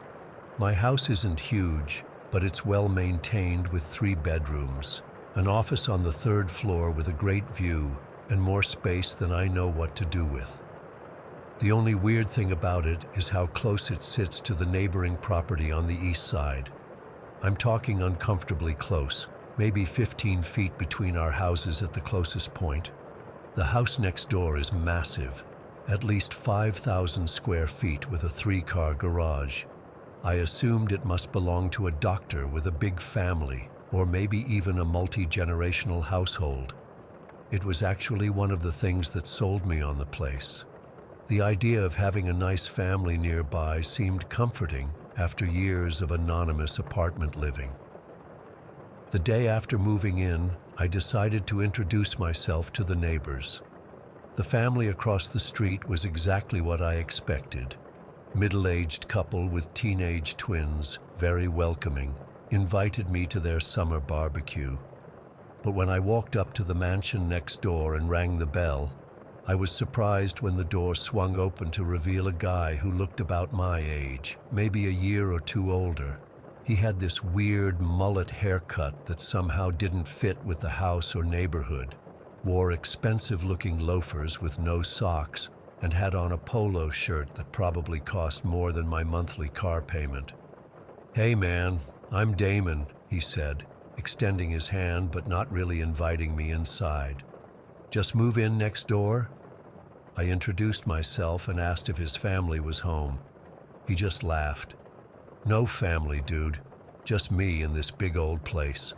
I work in finance, needed somewhere quiet to focus on work." He was vague about what exactly he did in finance. Something about private equity and investments that honestly sounded rehearsed. We exchanged numbers, and he seemed friendly enough, telling me to hit him up anytime if I needed anything or wanted to grab a beer. But every time I texted him over the next few weeks to take him up on that offer, he'd respond hours later with some excuse about work being crazy or having to take an important call. After a while, I stopped trying. My home office has these big windows that face his property, and I started noticing weird patterns. Despite claiming to work from home, Damon's black Range Rover never left the driveway. I'd see lights on in different rooms of his house at odd hours, but no food deliveries, no Amazon packages, no visitors, nothing. It was like he was cut off from the world. I worked late sometimes, and I'd catch glimpses of him moving from room to room, always alone. Once, around midnight, I swear I saw him standing in an upstairs window, just staring out toward my house. When I moved closer to my window, he quickly disappeared behind a curtain. Then came that Wednesday night in July. I had fallen asleep around 11 after finishing a big project. At roughly 2 in the morning, I was jolted awake by what sounded like a house party next door. Music blasting, people laughing and talking loudly. I tried to go back to sleep, but the noise kept getting louder. After 30 minutes of this, I checked my phone to see if Damon had texted me about a party. Nothing. I looked out my bedroom window and saw several cars I didn't recognize parked along the street in front of his house. The lights were on throughout his first floor, and the music was definitely coming from there. I was annoyed, but also curious.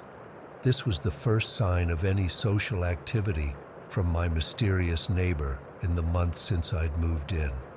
Maybe this was my chance to finally meet some of his friends and learn more about him. I threw on a hoodie and sweatpants and walked over. The front door was slightly ajar, which seemed odd.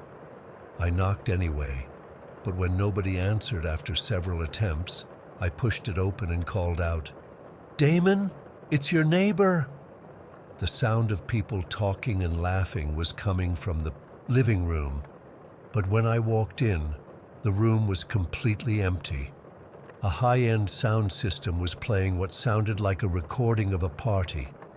Not music with occasional background chatter, but an actual recording of people socializing at high volume. There were empty glasses on the coffee table and couch cushions that looked recently sat on, but no people anywhere. I called out again, feeling increasingly uncomfortable. The house was immaculate, expensive furniture, modern art on the walls, hardwood floors that looked barely walked on, but something felt off. Despite the pristine appearance, there was a strange smell I couldn't place, like cleaning chemicals, but with something underneath. In the foyer where I'd entered, I noticed at least 6 pairs of men's shoes, work boots and dress shoes, all much larger than what would fit Damon. But the house seemed empty. Then I heard it, a mechanical grinding sound coming from somewhere below me, the basement, along with muffled male voices. I should have left right then. Every instinct was screaming at me to get out, but curiosity overrode my common sense, and I followed the sound to a door off the kitchen that led to a staircase going down. The smell got stronger as I descended. Bleach, definitely bleach, but mixed with something metallic. The stairs creaked under my weight, but the grinding noise was loud enough to mask my approach. At the bottom of the stairs was a short hallway with a partially open door. Light spilled out from it, and the grinding sound was definitely coming from inside. I approached slowly and peered through the gap. What I saw still doesn't make complete sense to me. 3 older men, probably in their 50s or 60s, wearing what looked like protective coveralls and heavy work boots, were standing in a semicircle around something I couldn't see.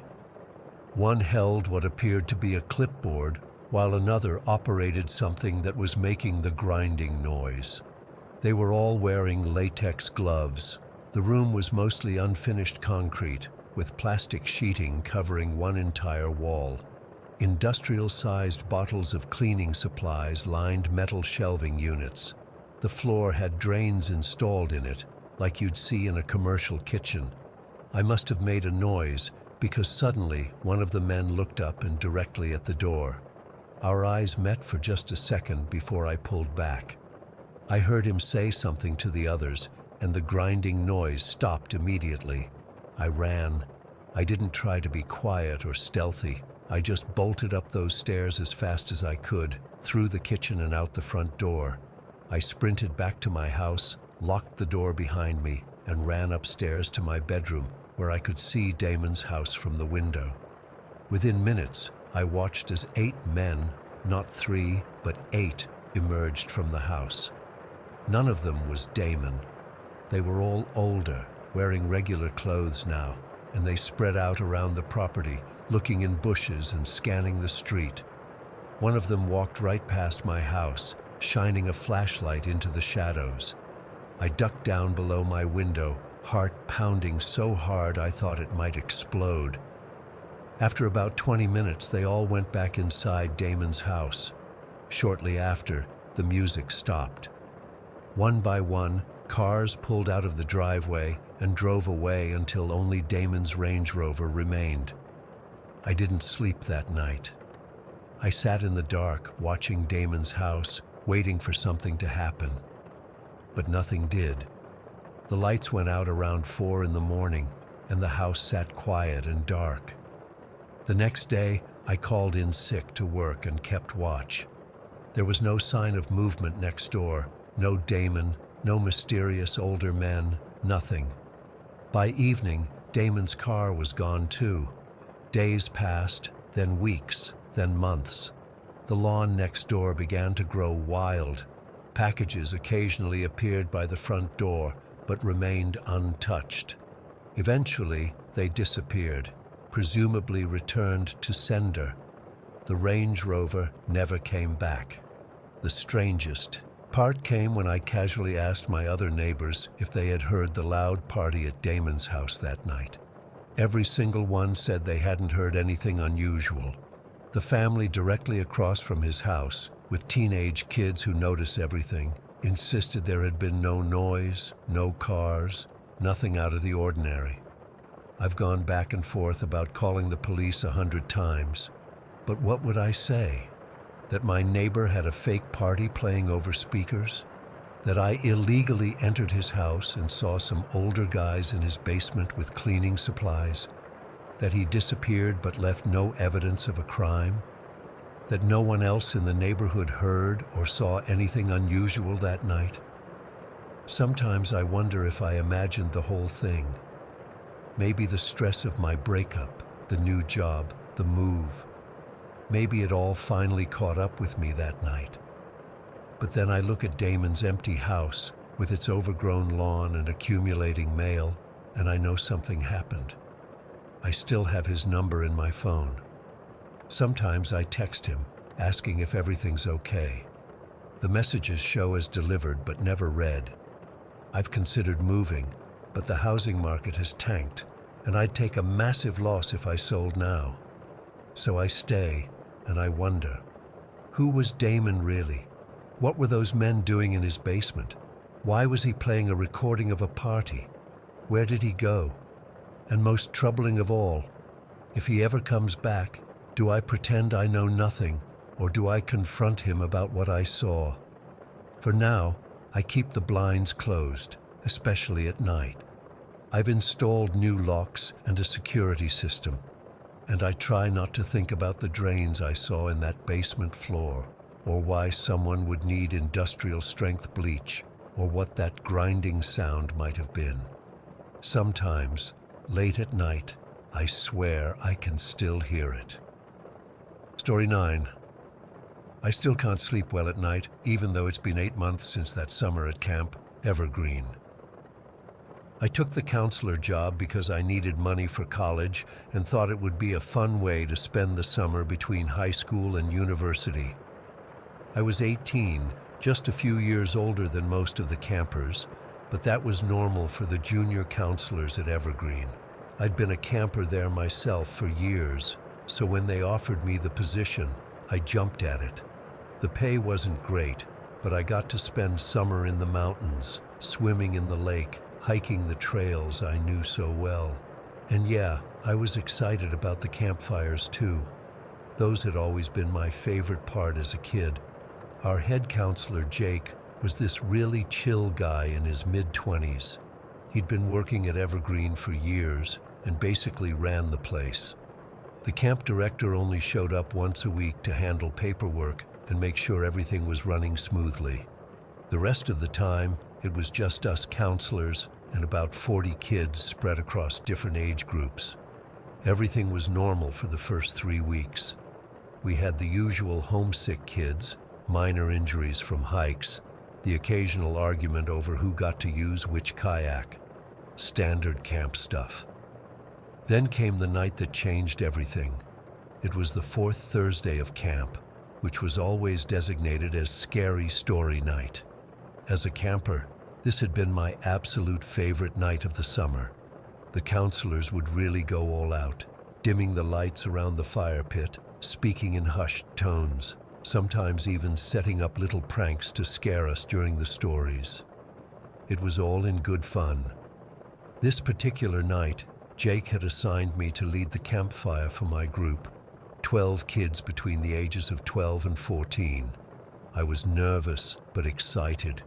I'd been planning my scary story for days, practicing it in my cabin when no one was around. I wanted to nail it, to give these kids the same thrill I remembered from my time as a camper. The weather that night couldn't have been more perfect for telling scary stories. The storm had passed through earlier in the day, leaving the forest damp and misty. The air had that earthy smell of wet pine needles and soil. The sky was clear now, but dark clouds still lingered on the horizon, occasionally lit up by distant lightning. The wind whispered through the trees around our campsite, making the fire dance and sending shadows flickering across the kids' faces. I got the fire going early and asked everyone to gather around after dinner. We did the usual camp songs first, the silly ones that got everyone laughing and comfortable. Then, as the sun set completely and the forest grew darker around us, I started to transition to scary stories. A few of the kids shared their own tales, mostly recycled urban legends or stories they'd heard from older siblings. There was the one about the hook-handed man, the babysitter who gets threatening calls from inside the house, all the classics. The kids were having a great time, pretending to be scared while secretly loving every minute of it. Then it was my turn. I waited for a lull in the conversation, tossed another log on the fire to make it flare up, and cleared my throat. "You guys think those stories are scary?" I asked, lowering my voice and leaning in toward the fire. "Let me tell you something that happened right here in these woods." I had their attention immediately. Several of the kids exchanged nervous glances. One of them, a boy named Tyler who'd been acting tough all evening, rolled his eyes but still leaned forward. "This isn't one of those fake counselor stories, is it?" he asked. "Like the one about the escaped mental patient?" I shook my head slowly. "This isn't something we usually tell campers," I said. "But you guys are the older group, and I think you can handle it." That did it. Even Tyler shut up and listened intently. I began my story, explaining that about 15 years ago, a series of strange deaths had occurred in the forest surrounding Camp Evergreen. The first body had been discovered by hikers about 5 miles from our current location. A large man, probably 6'5", over 200 pounds. He'd been found lying face up in a clearing with no obvious cause of death. No wounds, no signs of a struggle. The weird thing, I continued, lowering my voice even more so the kids had to lean in to hear me, was that half of his pointer, ring, and pinky fingers on his left hand had been cleanly cut off. Not like an animal had done it. The cuts were surgical, precise. One of the girls, Emma, made a disgusted face. "Ew, that's gross." "It gets weirder," I said. 3 weeks later, another body was found. This one was a smaller man, maybe 5'10", and guess what? The exact same 3 fingers were missing from his left hand. Same clean cuts. I paused to add another log to the fire, letting the information sink in. The kids were quiet now, all eyes fixed on me or the dancing flames. The authorities were baffled. There was no connection between the victims except for the missing fingers, no signs of violence on the bodies. It was like they'd just laid down in the forest and died. I glanced around the circle. Every face was focused on my story now, even the counselors in training who were supposed to be helping me supervise. More bodies started appearing, I continued, one every few weeks. And there was a pattern. Each victim was smaller than the last. After the 5'10" guy, they found a woman who was about 5'6", then a college student who was 5'3", each one missing the same 3 fingers from their left hand. I noticed one of the younger kids in the group, a girl named Lily, was hugging her knees to her chest, looking genuinely scared. I almost felt bad, but this was scary story night. This was what they'd signed up for. The pattern continued, I said, until they found the body of a teenager, about 16 years old. But there was something different about this victim. I paused for dramatic effect, scanning the circle of faces. What was different? Tyler finally asked, unable to contain his curiosity. This victim only had 2 fingers missing, the ring and pinky fingers. The pointer finger was still there. I could see them trying to work out what this meant, confusion crossing their faces. But the strangest thing happened at this crime scene, I said. For the first time, investigators found evidence, a partial fingerprint that didn't belong to the victim. When they ran it through the database, it matched one of the previous victims. Wait, what? How could that be? Asked one of the older boys, Mark. That's what confused the investigators, I replied, until they figured out what was happening. The killer wasn't just taking random fingers. He was collecting specific ones, fingers he needed to replace ones he had lost. I let that sink in for a moment before continuing. You see, years earlier, there had been a man who worked as a lumber worker in these forests. There was an accident with a saw, and he lost parts of 3 fingers on his left hand, his pointer, ring, and pinky fingers. I was getting to the climax of my story now, and I could see the realization dawning on some of their faces. The investigators realized that this man was finding victims with hands that matched his size, taking their fingers, and somehow, I lowered my voice to just above a whisper, attaching them to his own hand. That's impossible, Tyler said, but his voice lacked its usual confidence. Is it? I asked. They never caught him. Some say he perfected his technique over time. The first victim, the big guy, his fingers were too large, so the killer only took half of each one. But as he found smaller victims, he was able to take more complete portions. I was wearing a hoodie despite the warm evening, and I had kept my left hand tucked into its pocket throughout the story. Now I slowly began to pull it out. The teenager was his last victim because he finally found what he was looking for, fingers that would fit his hand perfectly. As I said this, I fully removed my left hand from my pocket.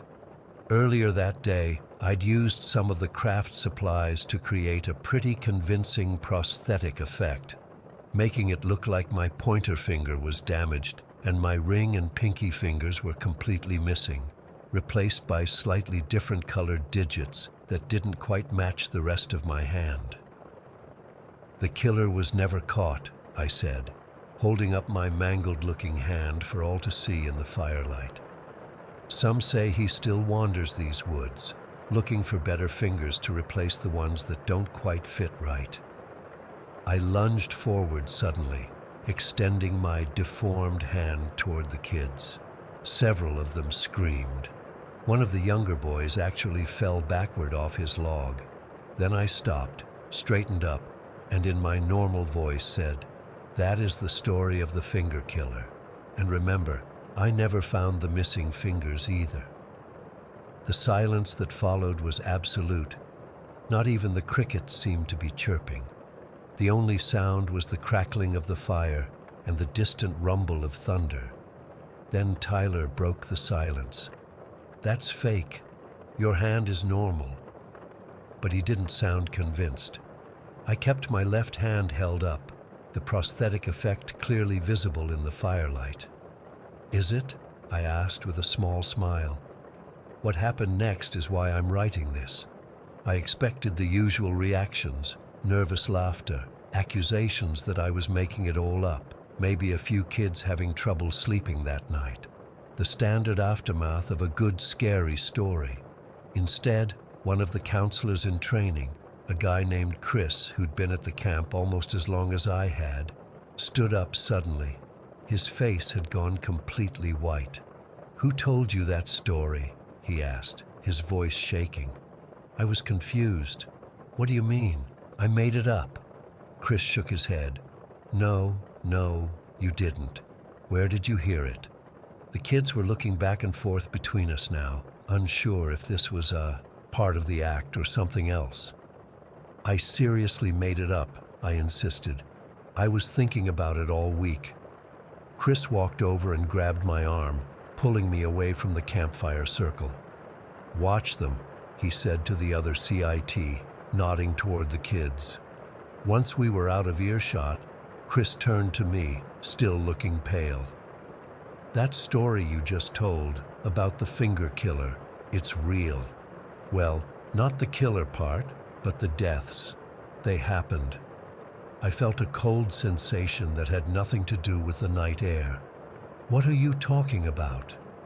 "About 15 years ago, before they built this part of the camp, there was a series of unsolved deaths in these woods. Bodies found with fingers missing. They never caught whoever did it."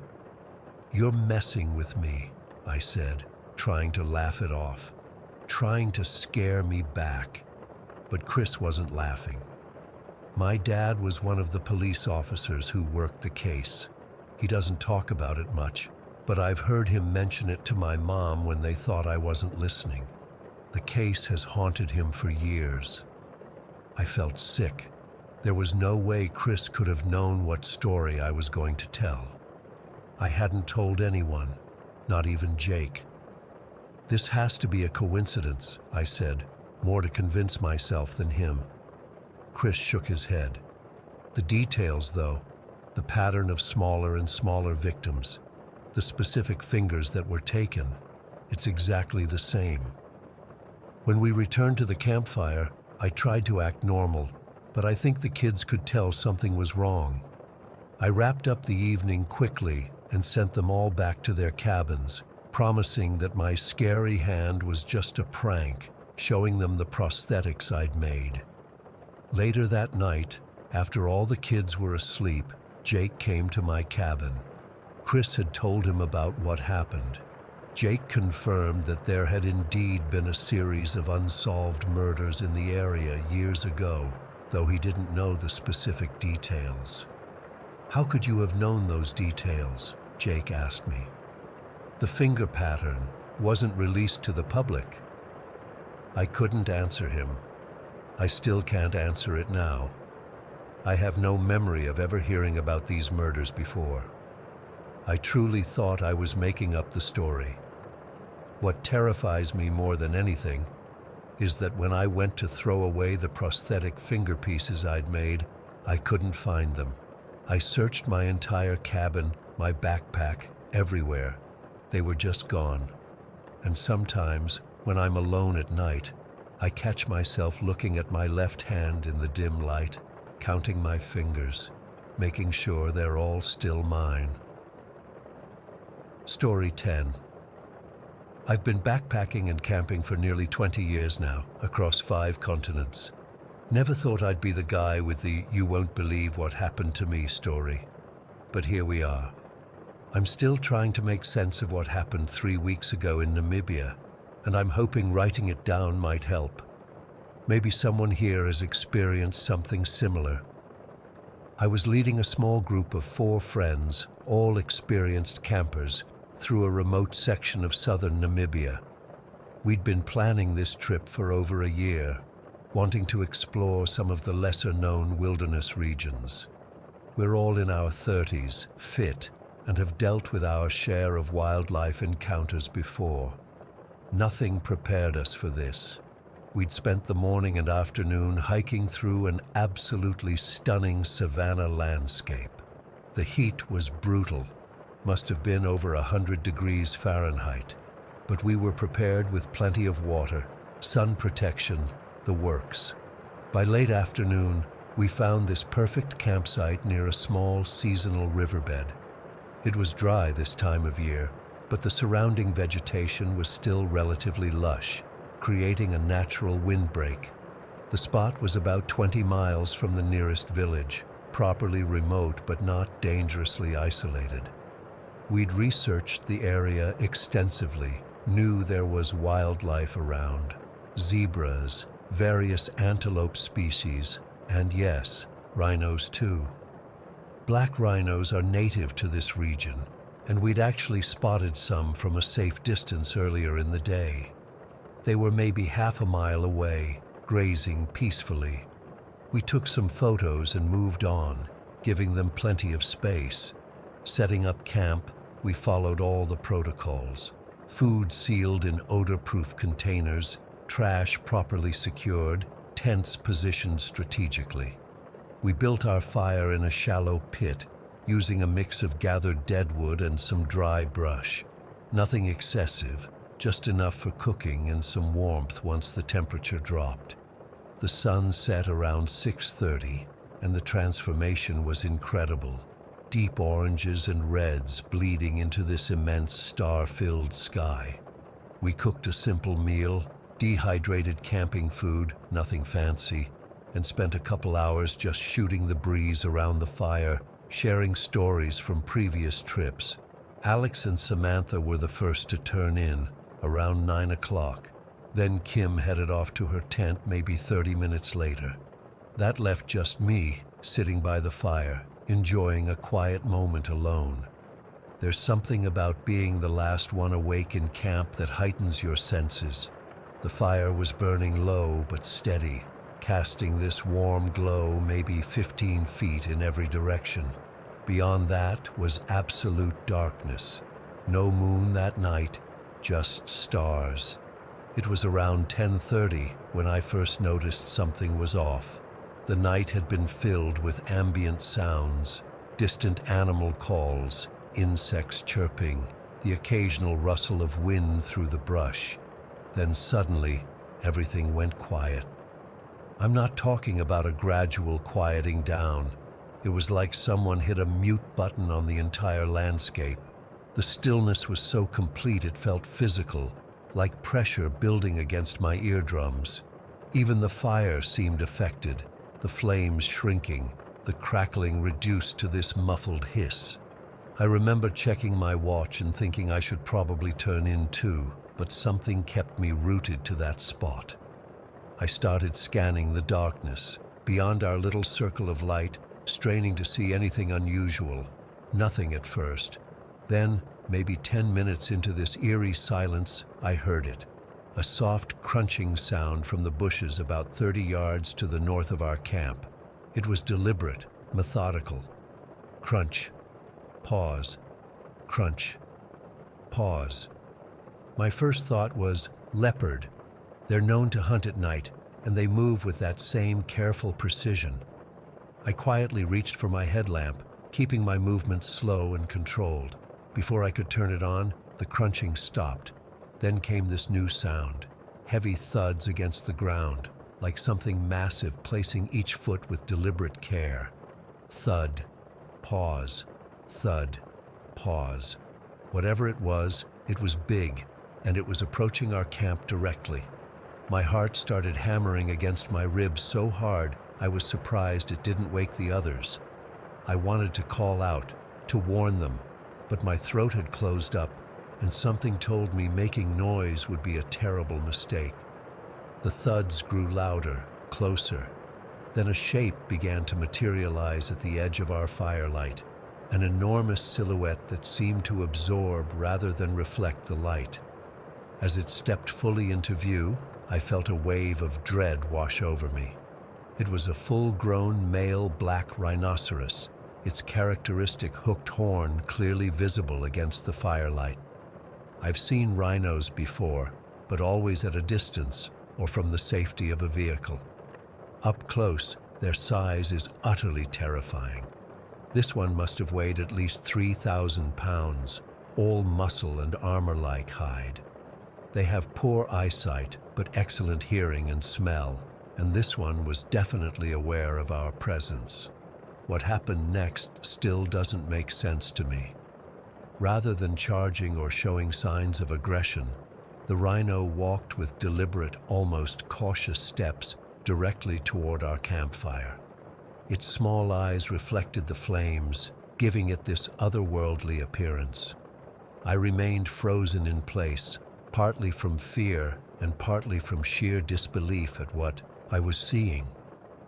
The rhinoceros stopped about 6 feet from the fire pit, its massive head swinging slightly from side to side as if assessing the situation. Then it took another step forward, bringing its huge body within touching distance of the flames. I remember thinking, it's going to burn itself, but it moved with such precise control that it seemed to know exactly what it was doing. With one smooth motion, it extended its head and used the side of its enormous muzzle to push against the edge of our fire pit. The logs shifted, collapsing the carefully built structure in an explosion of sparks and embers. The rhino didn't flinch, just continued the pushing motion, methodically spreading the burning material until the flames began to sputter and die. Within seconds, our campfire was completely extinguished, nothing but a few glowing embers scattered across the ground. The rhino stood there in the near-total darkness, its massive form barely visible now, except as a deeper black against the night. It made this low, huffing sound, almost like a satisfied sigh, and then just stood there, completely still. I couldn't move. My breathing was so shallow I felt lightheaded. I was convinced any sudden movement would trigger a charge. Adult rhinos can run up to 30 miles per hour and would have no trouble goring and trampling a human.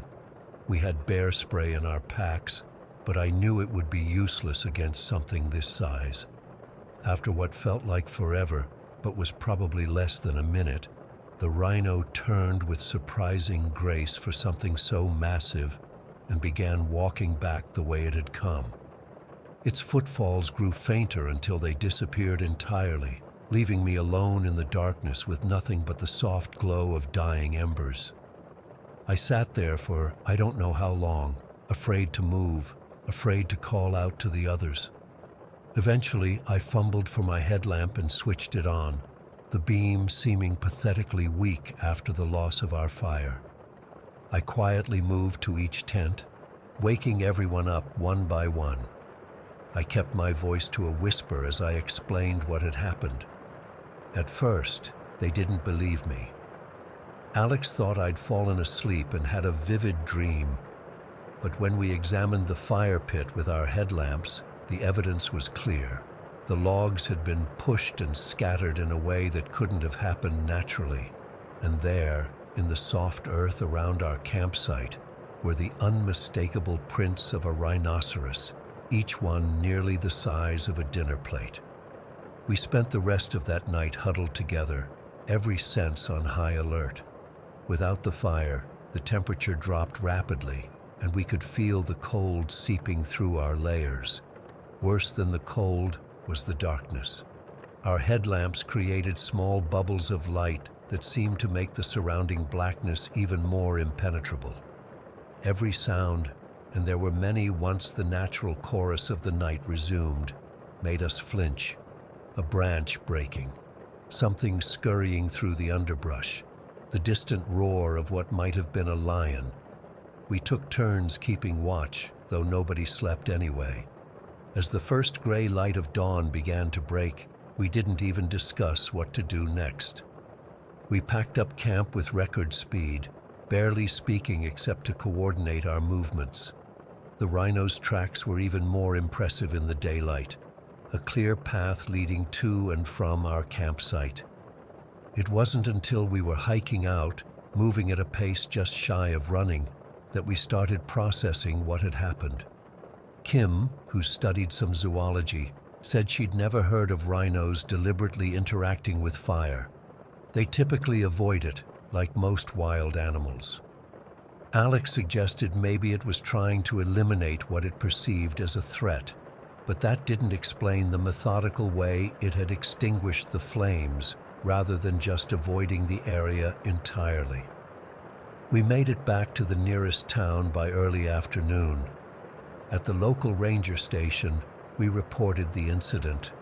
The ranger, an older man who'd spent his life in the region, listened carefully to our story. When I finished, he didn't laugh or dismiss it. Instead, he nodded slowly and said, "You were lucky, very lucky." He explained that rhinos, especially males, can be unpredictable and territorial. If it had wanted to harm us, it could have easily charged the tents.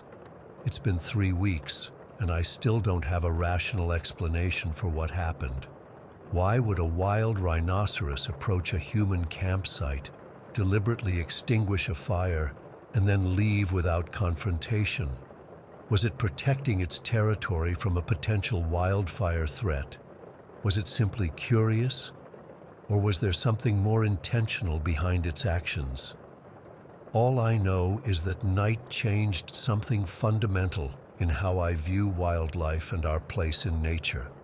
We weren't harmed physically, but the experience shook us in ways I'm still trying to understand. That feeling of complete vulnerability when the fire went out, of being at the mercy of forces we couldn't control or predict, it stays with you. I've been back out camping since then, but something's different now. I find myself listening more carefully to the silence, watching the darkness beyond the firelight with new awareness. Because now I know, out there in the wilderness, we're not really in control.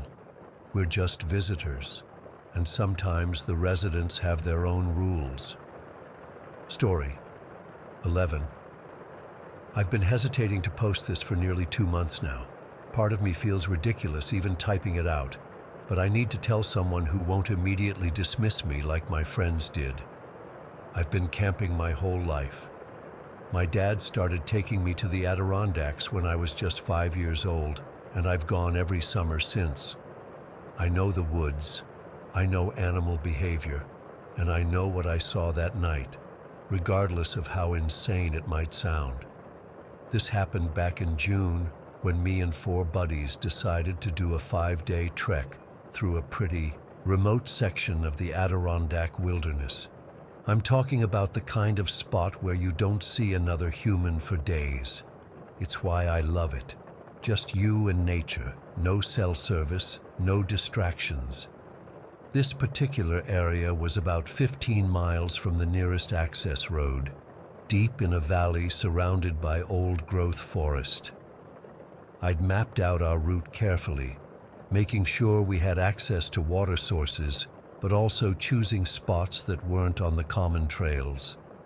By the 3rd day, we'd set up at this perfect little clearing near a stream. We'd hiked about 12 miles that day, so everyone was beat.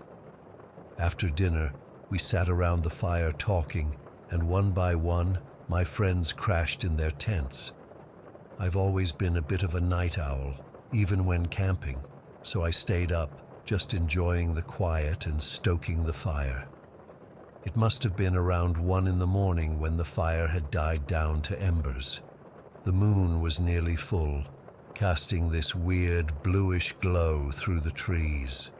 I was just about to head to my tent when I heard it, rustling in the underbrush about 20 feet away. At first, I figured it was probably just a deer. We'd seen plenty during our hike, but something about the sound seemed off.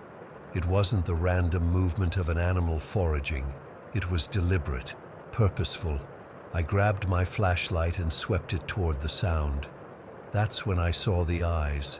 Just a pair at first, round, glowing yellowish green in the flashlight beam. Raccoon eyes, nothing unusual there. But then I noticed more eyes emerging from different spots in the darkness. 3 pairs, then 5, then 8. They were surrounding our camp in a loose semicircle. I'm not afraid of raccoons. They're common enough, and I've dealt with them trying to raid campsites before. But something about this felt immediately wrong. They weren't just randomly approaching from one direction looking for an easy meal. They had positioned themselves strategically around us.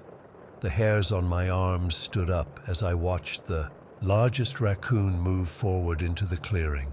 This thing was massive, easily 25 pounds, maybe more, the size of a small to medium dog. I remember thinking it looked unnaturally healthy, with thick fur and an almost muscular build. It stopped at the edge of our camp and just observed. Its head swiveled methodically, looking at each tent, the remains of our fire, our gear stacked against a nearby tree. Then it made this soft chittering sound, barely audible. Immediately, the other raccoons began to move forward, but not as a group. Each one seemed to head in a different direction, toward different parts of our campsite. I sat completely still, partly out of curiosity, partly because something instinctual told me not to make any sudden movements. What happened next still keeps me up at night. 2 smaller raccoons went directly to my backpack, which was leaning against a tree about 10 feet from where I sat. One stood on its hind legs and gripped the top of the pack, while the other worked the buckle with its front paws, not randomly pawing at it, deliberately manipulating it until the clip released. When the flap opened, one reached inside while the other kept watch, looking back periodically at the large raccoon. Meanwhile, another pair had approached our cooler. We'd secured it with a bungee cord, as we always do. One raccoon stretched its body across the top while the other pulled at the cord's hook with both paws, working it free from the latch. Once open, they didn't just grab food indiscriminately. I watched in disbelief as they sorted through it, passing over wrapped sandwiches to grab energy bars and beef jerky, packaged, portable food. A 5th raccoon was investigating our camping gear. It bypassed the pots and pans, but zeroed in on my buddy Dave's smaller gear bag. It managed to unzip the side pocket and pulled out a multi-tool and a small flashlight. All the while, the large raccoon, the leader, I have no other way to describe it, remained in place, occasionally making quiet vocalizations that seemed to direct the others. If one raccoon started spending too much time in one spot, a short grunt from the leader would redirect it. I was frozen in place, struggling to process what I was seeing. These weren't just animals following their noses to food. They were systematically looting our campsite with a level of coordination that seemed impossible. When one of the raccoons at the cooler dropped an energy bar, another quickly picked it up and placed it with a small pile of items they were gathering near the edge of the clearing. What disturbed me most was how they prioritized what they took. They ignored bulky items and things like clothing or toiletries. Instead, they went for high-calorie food, tools, my headlamp, batteries from an open package, even the small first aid kit from the side pocket of my pack. Things that were useful, things that had value beyond just immediate consumption. After about 15 minutes of this, I finally snapped out of my shock. I stood up slowly, thinking I would scare them off. Normally, wild animals bolt when a human makes themselves big and noisy. But when I stood, the leader just turned its head and stared directly at me. I'll never forget that moment. Its eyes reflected my flashlight beam, but behind that reflection was something I can't explain. A cognizance that felt completely unnatural. For what felt like eternity, but was probably just seconds, We locked eyes, and then, I know how this sounds, it tilted its head slightly and its mouth opened in what I can only describe as a smile. Not a snarl, not bared teeth, but a deliberate facial expression. It made a sharp clicking sound, and instantly all activity stopped. Each raccoon grabbed whatever item was nearest to them and began retreating toward the darkness. They didn't scramble or run in panic like startled animals. They moved quickly but orderly, some even pausing to pick up dropped items. The leader was the last to leave. It maintained eye contact with me for another moment, then turned and disappeared into the underbrush, moving with a purpose that seemed more predatory than afraid. I stood there for probably 5 full minutes, trying to make sense of what I'd just witnessed. Finally, I rushed to wake up my friends. Dave was the first to get up, grumbling about the time until he saw the state of our campsite. Supplies scattered, cooler open, bags unzipped and partially emptied. The others got up too, and I frantically tried to explain what I'd seen. They didn't believe me. Not really. They acknowledged that raccoons had gotten into our stuff, but laughed off my description of their behavior. Mike suggested I dozed off and dreamed most of it. Chris said I probably just saw regular raccoons scavenging, and my tired mind filled in the gaps with this coordinated narrative. The next morning in daylight, we took inventory of what was missing. 2 full packages of beef jerky, 5 energy bars, Dave's multi-tool, my headlamp, the batteries, water purification tablets, a roll of duct tape, fishing line, 3 lighters, and oddly enough, a small mirror from the first aid kit. Not just food, useful things, survival things. We spent the day joking about raccoon special forces and trash panda commandos, but I couldn't shake the uneasiness. That night, I insisted we secure everything inside the tents with us, despite the guys giving me shit about it. Nothing happened that night or the next, and we hiked out the following day. On the drive home, I tried researching abnormal raccoon behavior on my phone when we hit areas with service. I found plenty about raccoons being surprisingly dexterous and intelligent, even anecdotes about them solving simple puzzles to get food, but nothing that explained the level of coordination I'd witnessed, the apparent communication, the selective theft of useful items rather than just food. 2 months later, I still think about it constantly. I've gone camping twice since then, but I can't seem to relax like I used to. I find myself constantly scanning the tree line, listening for that distinctive chittering sound. I've started bringing less gear, keeping everything inside my tent at night. What bothers me most isn't just what I saw, but what it implies. If these raccoons have developed this level of intelligence and coordination, what else might they be capable of? How long have they been watching humans, learning from us? And why take those specific items? Sometimes I wonder if other campers have experienced this but, like me, kept quiet for fear of sounding crazy. Or maybe what I witnessed was truly unique, some isolated population that somehow evolved differently. Either way, I know what I saw. Those weren't just animals acting on instinct. They were thinking, planning, communicating, and sometimes late at night, I can't shake the memory of that leader raccoon's face as it stared at me. That wasn't the look of a mindless creature. That was the look of something that knew exactly what it was doing. I still go to the Adirondacks. I still love the wilderness. But now, when darkness falls and I hear rustling in the underbrush, I wonder, who's really watching whom out there?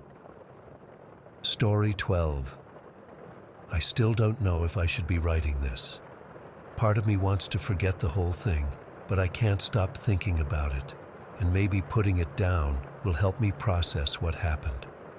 It's been 3 weeks since that night, and I still get chills every time I walk past that damn chair. I bought the house on Maple Street back in March. It was seriously underpriced for the neighborhood, a 2-story Victorian with original hardwood floors and those big bay windows. The realtor kept saying how it was priced to move quickly, but wouldn't really elaborate. I didn't push it. I was getting divorced, needed a fresh start, and the price was right. The inspection came back clean enough, just the usual old house stuff, some outdated wiring, a few water stains in the basement, nothing major. The previous owners had cleaned most of their stuff out, but they'd left a few pieces of furniture behind, including this old wooden rocking chair in the basement. It was obviously antique, with ornate carvings on the arms and these weird little flowers engraved in the headrest. Something about it creeped me out immediately. It just looked, I don't know, sad, out of place down there in that half-finished basement. I decided right away I didn't want it. I hauled it out to the curb the day I moved in, along with some other junk the previous owners had left behind. The first week was pretty normal. I was unpacking, setting up my home office, trying to get settled. But then I started noticing something weird. I'm absolutely paranoid about locking my doors. It's just a habit I've always had, especially living alone. I check the doorknob 2 or 3 times before I leave, but I kept coming home to find the front door unlocked. The first couple times, I chalked it up to being distracted during the move. Maybe I'd just forgotten. But after the 4th or 5th time, I knew something was off. I even started taking photos of the locked door with my phone before I left, just to prove to myself I wasn't going crazy. Then last Tuesday, I got home from work around 6, and the front door wasn't just unlocked. It was cracked open about an inch. My heart immediately started racing. I stood there on the porch for what felt like forever, trying to decide if I should go in or call the police. I didn't see any signs of forced entry, and my car was the only one in the driveway. Finally, I pushed the door open and called out, "Hello? Is anyone here?" No answer, just this heavy silence that felt way too thick. I did a quick walkthrough of the first floor. Nothing seemed disturbed or missing. My laptop was still on the kitchen table. The TV was still mounted on the wall. Everything looked normal, but something felt different. Like the air pressure had changed, or like that feeling when you know someone's been in your room, even if nothing's moved. That's when I heard it, this soft, rhythmic creaking sound coming from the basement. It was so faint I almost thought I was imagining it. I grabbed a baseball bat from my sports equipment in the hall closet and slowly made my way down the basement stairs, flipping on lights as I went.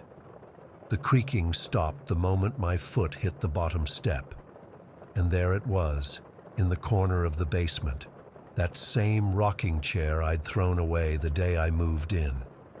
It was just sitting there, slightly angled toward the stairs, like it had been waiting for me. I froze. My mind was racing, trying to come up with some rational explanation. Maybe the garbage collectors thought it was too nice to throw away. Maybe a neighbor rescued it and returned it thinking they were doing me a favor. But how did it get back inside the house? I approached it slowly, half expecting someone to jump out at me. The chair was completely still now.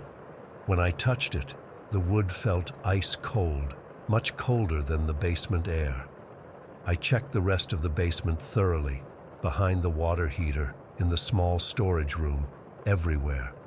Nothing else seemed out of place. I convinced myself there had to be a logical explanation, but I was seriously creeped out. I decided to haul the chair outside again, this time breaking it apart first so no one could bring it back. But when I tried to move it, the thing was impossibly heavy, way heavier than it had been when I first moved it out. I couldn't even rock it back and forth. It was like it was bolted to the floor, but there were no bolts. I gave up and went upstairs, double-checking all the locks and windows before trying to sleep. I was exhausted but totally on edge.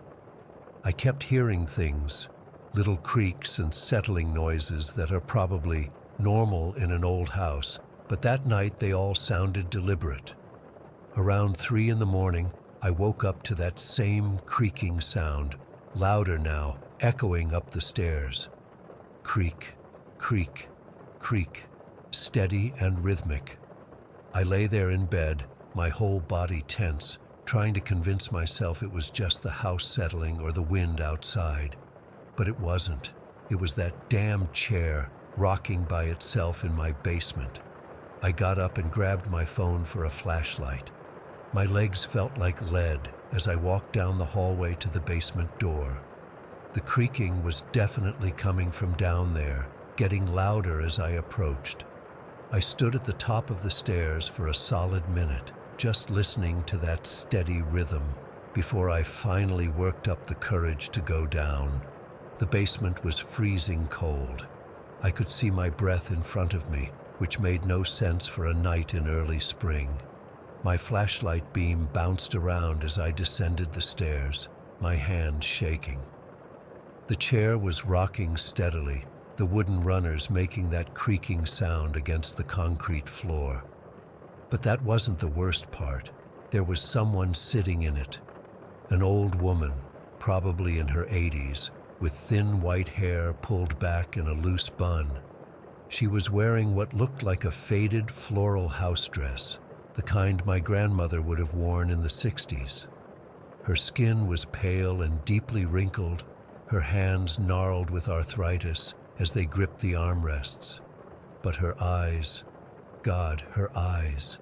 They were cloudy, like she had cataracts, but they seemed to stare right through me. She didn't say anything. She just rocked back and forth, her cloudy eyes fixed on me. I was completely paralyzed with fear. I couldn't scream. I couldn't run. I just stood there halfway down the stairs, staring back at her. Then she turned her head slightly, and her lips started moving, like she was trying to tell me something. No sound came out, but I could see her mouth forming words I couldn't understand. I blinked, just a normal, involuntary blink, and when my eyes opened again, she was gone. The chair was still there, but it had stopped rocking. The basement was still freezing cold. I practically ran back upstairs and locked the basement door. I didn't sleep at all that night. I sat in my bedroom with all the lights on until the sun came up, alternating between telling myself I'd had some kind of hallucination from stress and wondering if I needed to move out immediately. The next day I called in sick to work and started researching the house. I went to the local historical society and the county records office. I needed to know who had lived here before, who had died here, because that's what this felt like, a haunting, as crazy as that sounds.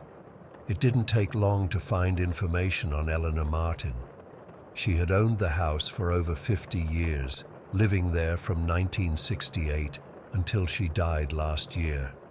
She'd been a widow for most of that time. Her husband died in the mid-70s, and yes, she had died in the house, alone. They didn't find her body for 3 days. I found her obituary online with a photo. It was her, the woman I'd seen in the rocking chair. Same thin face, same white hair pulled back. The obit mentioned she was survived by a son, Michael, who lived about 20 miles away. I had to talk to him. I found his number in the phone book. Yes, some places still have those, and called him that afternoon. I made up a story about finding some old photos in the house that I thought might belong to his family. He agreed to meet me for coffee the next day. Michael was in his 60s, friendly but obviously suspicious about why I really wanted to meet. I decided to just be straight with him. I told him about the unlocked doors, the chair reappearing, and finally seeing his mother. I expected him to think I was insane. Instead, he went pale and put down his coffee cup with a shaky hand. "That damn chair," he said. "We tried to get rid of it after she died. It was her favorite. Dad gave it to her when they first got married. She sat in that thing every day for 50 years, reading or just looking out the window. After she passed, we put it out with the trash 3 different times. Each time, it somehow ended up back in the house." He told me the last time they'd tried to remove it, his son had taken it to the county dump himself and watched it go into the crusher. The next day, it was sitting in the living room again. That's when they decided to just leave it and sell the house as is. "She loved that house," Michael said quietly. "She refused to move into assisted living, even when her health was failing. She always said she'd only leave feet first." He paused, looking down at his coffee. "I guess she meant it." That night, I went down to the basement again. This time I brought a chair of my own and sat down facing the rocking chair. I felt stupid, but I started talking out loud to Eleanor. "I know this is your home," I said, "and I respect that. I'm not here to kick you out, but you're scaring me, and I don't think you mean to. This can be your home and my home too. We don't need to be afraid of each other." Nothing happened at first. Then, slowly, the chair began to rock. Not violently or threateningly, just gently, peacefully. The temperature in the basement dropped again, but not to the freezing cold of the night before. Just a cool breeze, carrying with it the faint smell of old-fashioned perfume, something floral and powdery. I sat there for about an hour, just watching the chair rock. Eventually, it slowed and stopped. I went upstairs and had the first decent night's sleep since moving in. The next morning, I moved the rocking chair upstairs to the living room, next to the bay window where the sun streams in during the afternoon. It seemed like a more fitting place than that dark basement. I haven't seen Eleanor again, not physically anyway. But sometimes, when I'm working in my home office or reading on the couch, I'll hear that familiar creak. The chair will be rocking slightly, as if someone just got up from it. My doors stay locked now. The house feels peaceful. Sometimes I talk to her, just casual stuff about my day or what's happening outside. I don't know if she hears me. But yesterday, I came home and found a single dried flower on the seat of the rocking chair. It was an old-fashioned rose, the kind that might have grown in a garden 50 years ago. I don't have flowers like that in my yard. I still don't know what to make of all this, but I'm not afraid anymore. This is Eleanor's home. It's just that now, it's mine too. Story 13. I've been working at Café Belleza for almost 3 years now. It's a small diner in Aguas Claras, about 30 minutes outside São Paulo. Nothing fancy, just your typical small-town place with red vinyl booths, slightly sticky menus, and the best pão de queijo in the region. Last Tuesday night, something happened that I'm still trying to process, and I just need to get it out somewhere. Most nights our place closes at 9, but Tuesdays we stay open until 11 because the bus from São Paulo arrives late, and travelers often stop by for a quick meal. It's usually quiet, maybe a handful of customers between 8 and closing. This Tuesday was particularly slow.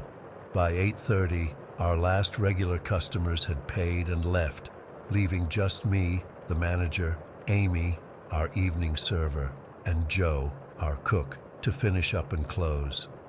The smell of fried burgers and coffee hung in the air as we started our closing routine.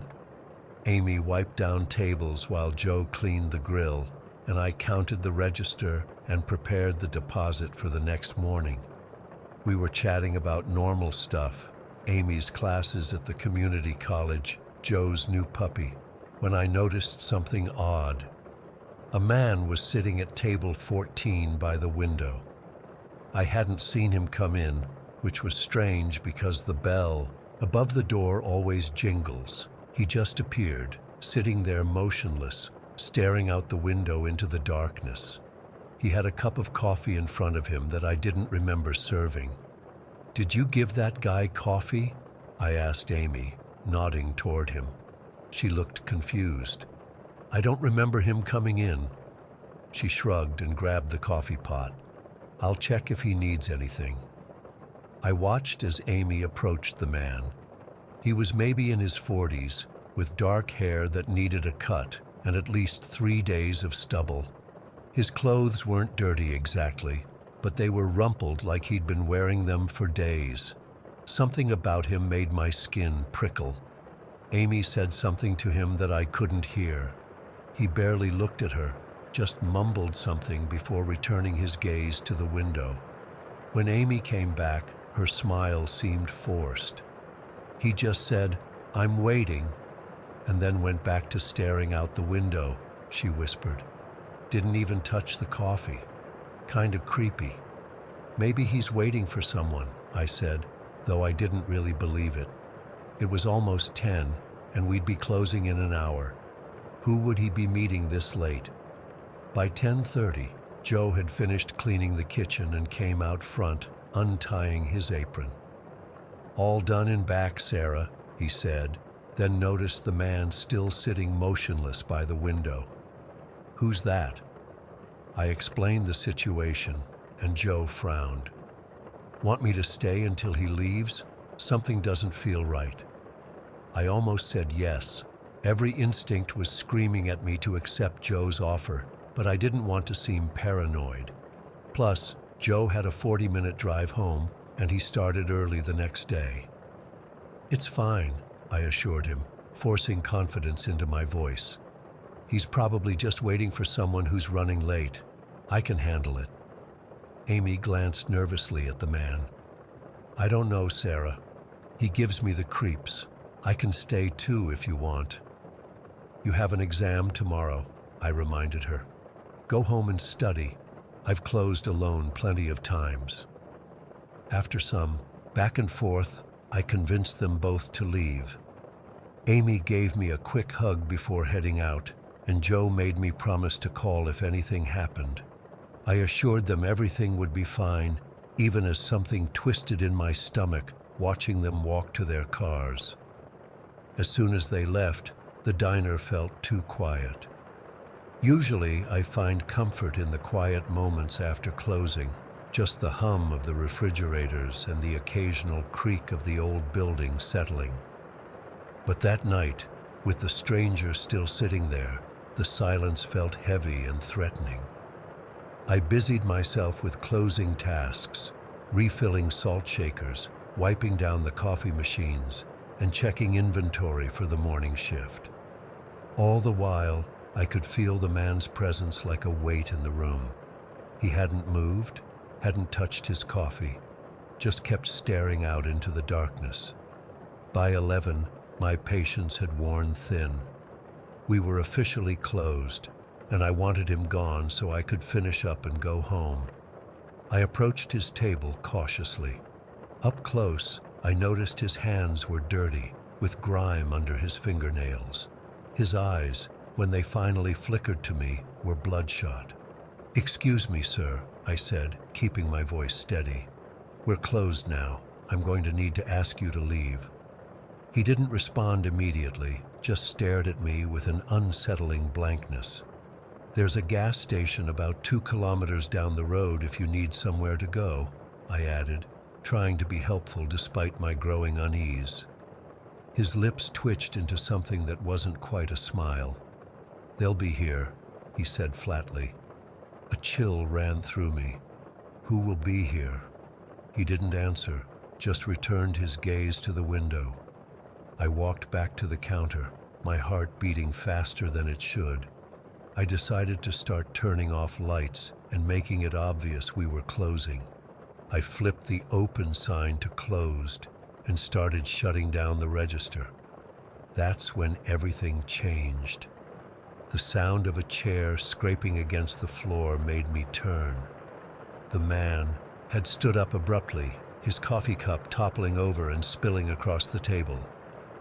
"What are you doing?" he demanded, his voice suddenly loud in the quiet diner. "I told you, we're closing," I repeated, trying to keep my voice calm despite the fear blooming in my chest. "You're trying to trap me here," he accused, his eyes wild now. "You don't want them to find me." "Sir, I don't know what you're talking about. I just need to close the restaurant."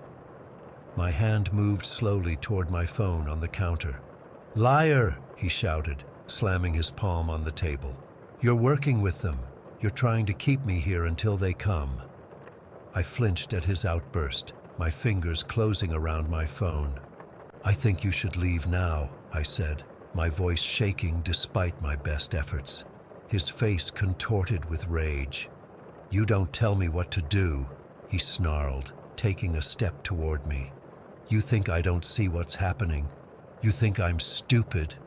I backed up behind the counter, putting that barrier between us as I unlocked my phone. "Please just go," I pleaded. Instead of leaving, he grabbed a chair and hurled it across the room. It crashed into a display case of pastries, sending glass and food scattering across the floor. I jumped and dropped to a crouch behind the counter, frantically dialing 911 with trembling fingers. When the dispatcher answered, I whispered desperately, "Please help me. I'm at Café Belleza in Aguas Claras. There's a man who won't leave, and he's becoming violent." As I spoke, I heard him moving around the diner, muttering to himself. Something else crashed. It sounded like dishes being swept off a table. "He's breaking things," I whispered. "Please hurry." The dispatcher assured me they were sending officers immediately and told me to stay on the line. I heard the man trying to pry open the cash register, cursing loudly when it wouldn't open. "Where's the money?" he shouted. "Open this now." I stayed silent, crouched behind the counter, clutching my phone like a lifeline. When he couldn't get the register open, he let out a feral scream of frustration and threw another chair. I heard it splinter against the wall. Then it got quiet, too quiet. I held my breath, straining to hear where he was. The sudden silence terrified me more than the shouting. "Ma'am, are you still there?" the dispatcher asked. "Yes," I breathed. "I don't know where he—" My words cut off as I heard footsteps approaching the counter. I scrambled backward toward the kitchen door, still holding the phone. "I know you're back there," the man said, his voice eerily calm now. "Come out and open the register." I pushed through the swinging door into the kitchen, frantically looking for somewhere to hide or something to defend myself with. The kitchen had a lock on the door, not a strong one, but it was something. I pulled the door shut and turned the flimsy lock, then backed away. "I'm in the kitchen," I whispered to the dispatcher. "I locked the door, but I don't think it will hold." "Officers are 5 minutes away," the dispatcher assured me. "Stay hidden if you can." I crouched beside the industrial refrigerator, making myself as small as possible. For a moment, there was silence, and I dared to hope he might have given up and left. Then came the first pound on the kitchen door. "Open this door!" he roared, hitting it hard enough to make it shudder in its frame. I bit my lip to keep from crying out, tears streaming down my face as I watched the door vibrate with each impact. "I know you're in there." Another pound, and I saw the thin wood begin to splinter. "You can't hide from me." The lock was already starting to give way. It wasn't designed to withstand that kind of force, just to keep staff from bumping the door open accidentally. A few more hits, and he'd be through. "Please," I sobbed into the phone. "He's breaking in. He's going to get through the door." "Officers are pulling up now," the dispatcher said urgently. "Stay on the line." The next impact was so forceful that the wood around the lock cracked. One more hit, and he'd be inside with me. I looked desperately around the kitchen for a weapon, a knife, a heavy pan, anything. But I was frozen in terror, unable to move from my hiding spot. The final blow never came. Instead, I heard shouting from the front of the diner, followed by the unmistakable sound of multiple footsteps. Blue and red lights flashed through the small window high on the kitchen wall. "Police! Stop right there!" I heard scrambling, more shouting, then the sound of a scuffle. Something, or someone, crashed into tables or chairs. Male voices barked commands, and then came the distinctive click of handcuffs. "Ma'am," the dispatcher's voice brought me back. "The officers are in the building. You can come out now." I couldn't move at first. My legs had turned to jelly, and I was shaking uncontrollably. It took me several tries to stand up, using the refrigerator to pull myself upright. When I finally unlocked the kitchen door and pushed it open, I saw 3 police officers in the dining area. One was reading rights to the man, now handcuffed and sitting in a chair with his head bowed. An officer, a woman with kind eyes, approached me carefully. "Are you hurt?" she asked. I shook my head, then looked around at the destruction. Tables overturned, chairs broken, glass everywhere. The man had destroyed thousands of rials worth of property in just minutes. "He's been causing trouble all around the area," the officer told me as she led me to a seat far from the man. "Breaking into places, threatening people. We've been looking for him for days." I nodded numbly, watching as they led him out to a police car. Just before they put him inside, he looked back at the diner, directly at me, and smiled. Not a normal smile, but something twisted and knowing. I felt sick. The officers took my statement and assured me they'd increase patrols in the area. One of them called my boss, who arrived 20 minutes later, horrified by what had happened. He insisted on driving me home and told me to take as much time off as I needed. It's been 3 days, and I still flinch at unexpected noises. I keep seeing that man's face, hearing his voice, feeling the terror of those moments crouched on the kitchen floor. I don't know if I'll ever feel safe working at night again. Every customer who walks in now makes me tense up. Every person who sits alone makes me wonder what they're hiding. The police never told me what he meant by, "they'll be here." Maybe it was just the delusions of a disturbed mind. But sometimes when I close my eyes, I still see him staring out that window into the darkness, waiting for something or someone that never came. Story 14. I still have trouble sleeping when it's windy out, and that's been going on for almost 2 years now.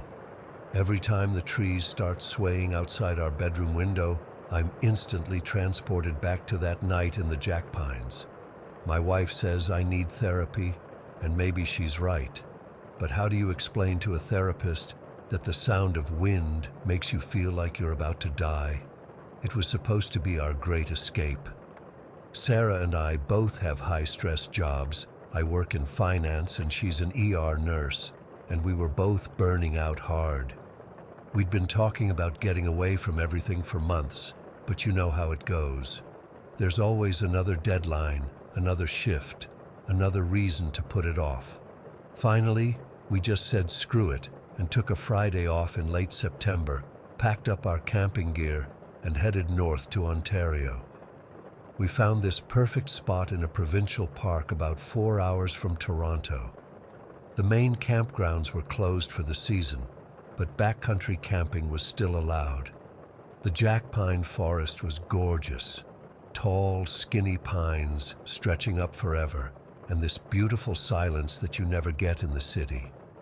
We parked at this little gravel lot and hiked in about half a mile to a small clearing we found on an elevated area. Not too far from the car, maybe a 10-minute walk, but far enough that we couldn't see or hear the road. Perfect isolation. The weather that day was absolutely perfect. Clear blue skies, temperature in the mid-60s, light breeze. I remember commenting to Sarah how lucky we were with the forecast as we set up our tent. We had one of those lightweight 3-season tents, nothing fancy, but good enough for a weekend in the woods. We gathered some firewood, set up our little cooking station, and just basked in the quiet. That evening we made dinner on our camp stove, just some freeze-dried pasta thing that tastes amazing when you're outdoors, and opened a bottle of wine we'd packed in. We built a small fire and sat there watching the flames, talking about all the stress we'd left behind. For the first time in months, I felt my shoulders relax. I remember thinking, this is exactly what we needed. The sun went down around 7:30, and we noticed the first shift in the air maybe an hour later. Nothing dramatic at first, just the breeze picking up a bit. I didn't think anything of it. The forecast hadn't mentioned any storms, and neither of us had cell service to check for updates. Besides, a little wind in the forest is nice, right? Makes that peaceful rustling sound through the trees. By 9:30, that peaceful rustling had turned into something else. The wind was really starting to howl now, not in gusts, but as a constant force. The jack pines around us were swaying more than seemed normal.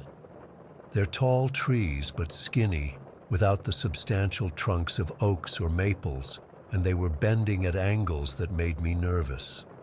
We decided to turn in early, thinking maybe we'd sleep through whatever weather was moving in. Inside the tent, lying on our sleeping pads, the sound was amplified. The wind wasn't just blowing through the trees anymore, it was attacking them. I've never heard anything like it. It was like being inside a ship during a storm at sea, with the constant whooshing and howling punctuated by the creaking of the jack pines. They weren't just swaying now, they were groaning under the strain.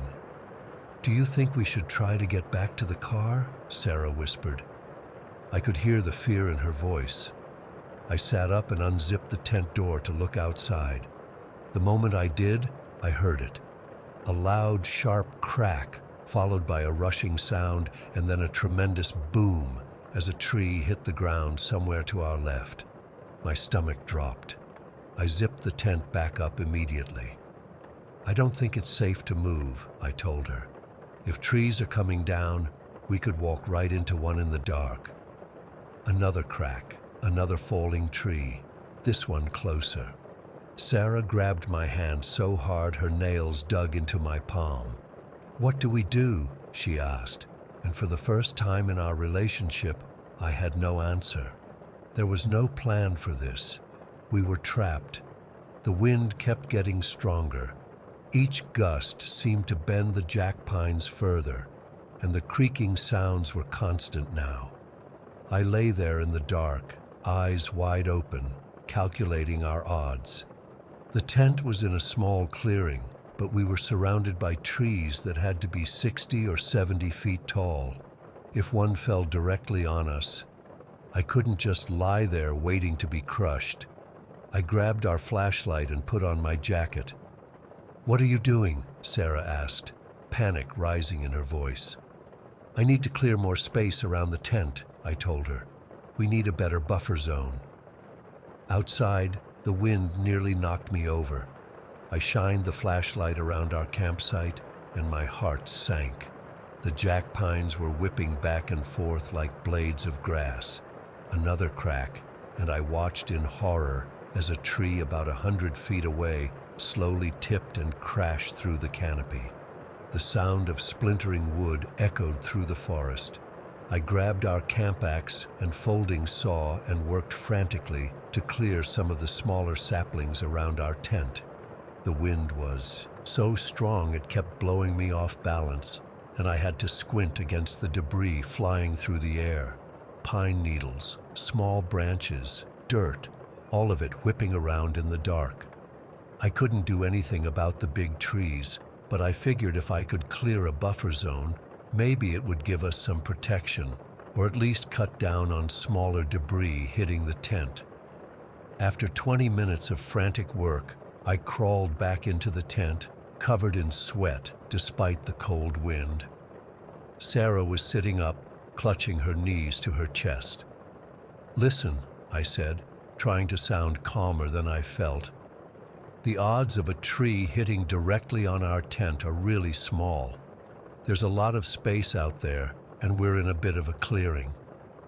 Even as I said it, another tree crashed down, this one close enough that we felt the ground shake.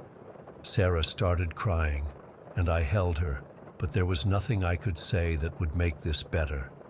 We were completely at the mercy of the wind and those dying trees. We lay down, still fully dressed in our jackets and boots, ready to move if we had to. Not that there was anywhere to go. The car was at least 10 minutes away, through a forest that was actively falling apart. The tent felt obscenely fragile, just a thin layer of nylon between us and whatever was happening outside.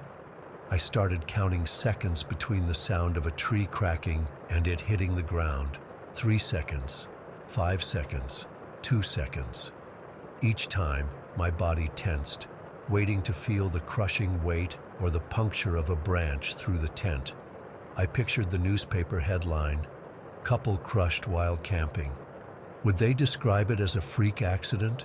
A poor choice of campsite? Would they blame us for not checking the weather more carefully? Sarah eventually fell into a fitful sleep from sheer exhaustion, but I couldn't close my eyes. I lay there all night, listening to the wind and the trees, tracking the storm's progress. Around 2 in the morning, I heard a terrifying sequence of cracks, like dominoes falling, and then a massive crash so close that dirt sprayed against the tent. I shook with adrenaline for minutes afterward, convinced that the next tree would be the one to find us. I've never felt so small, so completely powerless. In the city, in our jobs, we have this illusion of control. Out there in that forest, I understood for the first time how thin that illusion really is. One 60-foot jack pine falling 2 feet to the left, and we'd be gone. No warning, no chance to react, just bad luck and physics. The wind finally began to ease around 5:30 in the morning, not stopping completely, but becoming less violent. As the first gray light filtered through the trees, I unzipped the tent and stepped outside. I'll never forget that moment. It looked like a war zone. Fallen trees everywhere, some uprooted completely with their root systems exposed like dead spiders, others snapped halfway up their trunks. Pine needles and branches covered everything. And there, just 30 feet from our tent, lay an enormous jack pine that would have flattened us completely. Sarah came out and stood beside me in silence. We didn't need to say anything. We could see exactly how close we'd come. We packed up camp in record time, not even bothering with breakfast. The hike back to the car was nerve-wracking. 3 massive trees had fallen across the trail, and we had to scramble over or under them. When we finally reached the parking lot, our car was thankfully undamaged, though covered in pine needles and dirt. As we drove away, neither of us spoke for a long time. What was there to say? We'd gambled without knowing it, and narrowly won. 6 inches difference in where one of those trees fell, and we wouldn't be here. Later we found out it wasn't even a named storm or anything, just an unusually strong cold front moving through with wind gusts up to 60 miles per hour. The park actually closed for a week afterward to clear fallen trees from the roads and trails. We still camp sometimes, but I check weather forecasts obsessively now. I won't stay anywhere near tall trees if there's even a hint of wind in the forecast. And on windy nights at home, I lie awake counting seconds between gusts, listening for that telltale crack that still echoes in my nightmares. Sarah says the odds of it happening twice are astronomical, but I know better now. The odds don't matter when you're the one under the falling tree. Sometimes I wonder if other people have had moments like this, moments when they suddenly realize how fragile everything is. Do they also lie awake during windstorms, or have they found some way to forget? I wish I knew their secret, because 2 years later, I still hear those jack pines creaking and groaning every time the wind picks up. Story 15. I had a stroke 6 months ago. Been going to physical therapy 3 times a week since then, trying to get the movement back in my left side. I'm 73, so recovery's been slower than I'd like. My daughter Jennifer moved in to help out, even though I told her not to upend her life for me. That's what kids do though, I guess. Last Thursday started normal enough. Woke up at 6:30, took my pills with breakfast. Jennifer drove me to Dr. Whitman's office for my regular checkup around 11. Nothing special. Blood pressure was a little high, but at my age, what else is new? Everything changed in the waiting room. I remember sitting there, flipping through some fishing magazine from 2018, when the ceiling started moving. Not spinning exactly, more like pulsing. I tried to call out to the receptionist, but my tongue felt too big for my mouth. Then my left arm went completely numb again, worse than the stroke, and a pain like I've never felt shot through my chest. I remember a young woman with blonde hair kneeling beside me. I couldn't make out what she was saying. Then, nothing. Just darkness. When they told me later I'd been dead for 15 minutes, I laughed. Not because it was funny, but because what else could I do? 15 minutes. 900 seconds where my heart wasn't beating, where I was, medically speaking, not alive. The thing is, it wasn't just darkness. I wish to God it had been. I remember opening my eyes and finding myself standing in a forest, not the green kind with birds singing and sunlight filtering through leaves. This forest was wrong. The trees were black and skeletal, like they'd been burned, but they were still burning. Not with normal fire, though. These flames were a deep, dark blue, almost purple in places, and they were cold. So damn cold it burned my skin just being near them. The sky, if you could even call it that, was a dark, rust-colored red, like dried blood. No sun, no moon, no stars. Just that awful reddish light coming from nowhere and everywhere. And the screaming. God, the screaming. At first, I thought it was coming from somewhere in the forest, maybe other people trapped there. But after a few minutes, I realized the screaming was inside my own head, like someone had placed speakers directly into my brain. I'd cover my ears, and it made no difference. The screams were just there.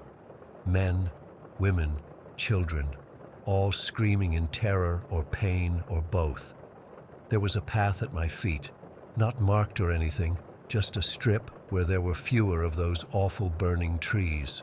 I knew somehow that I had to follow it, not like someone told me, there was nobody else there, but I just knew, like knowing you need to breathe, an instinct.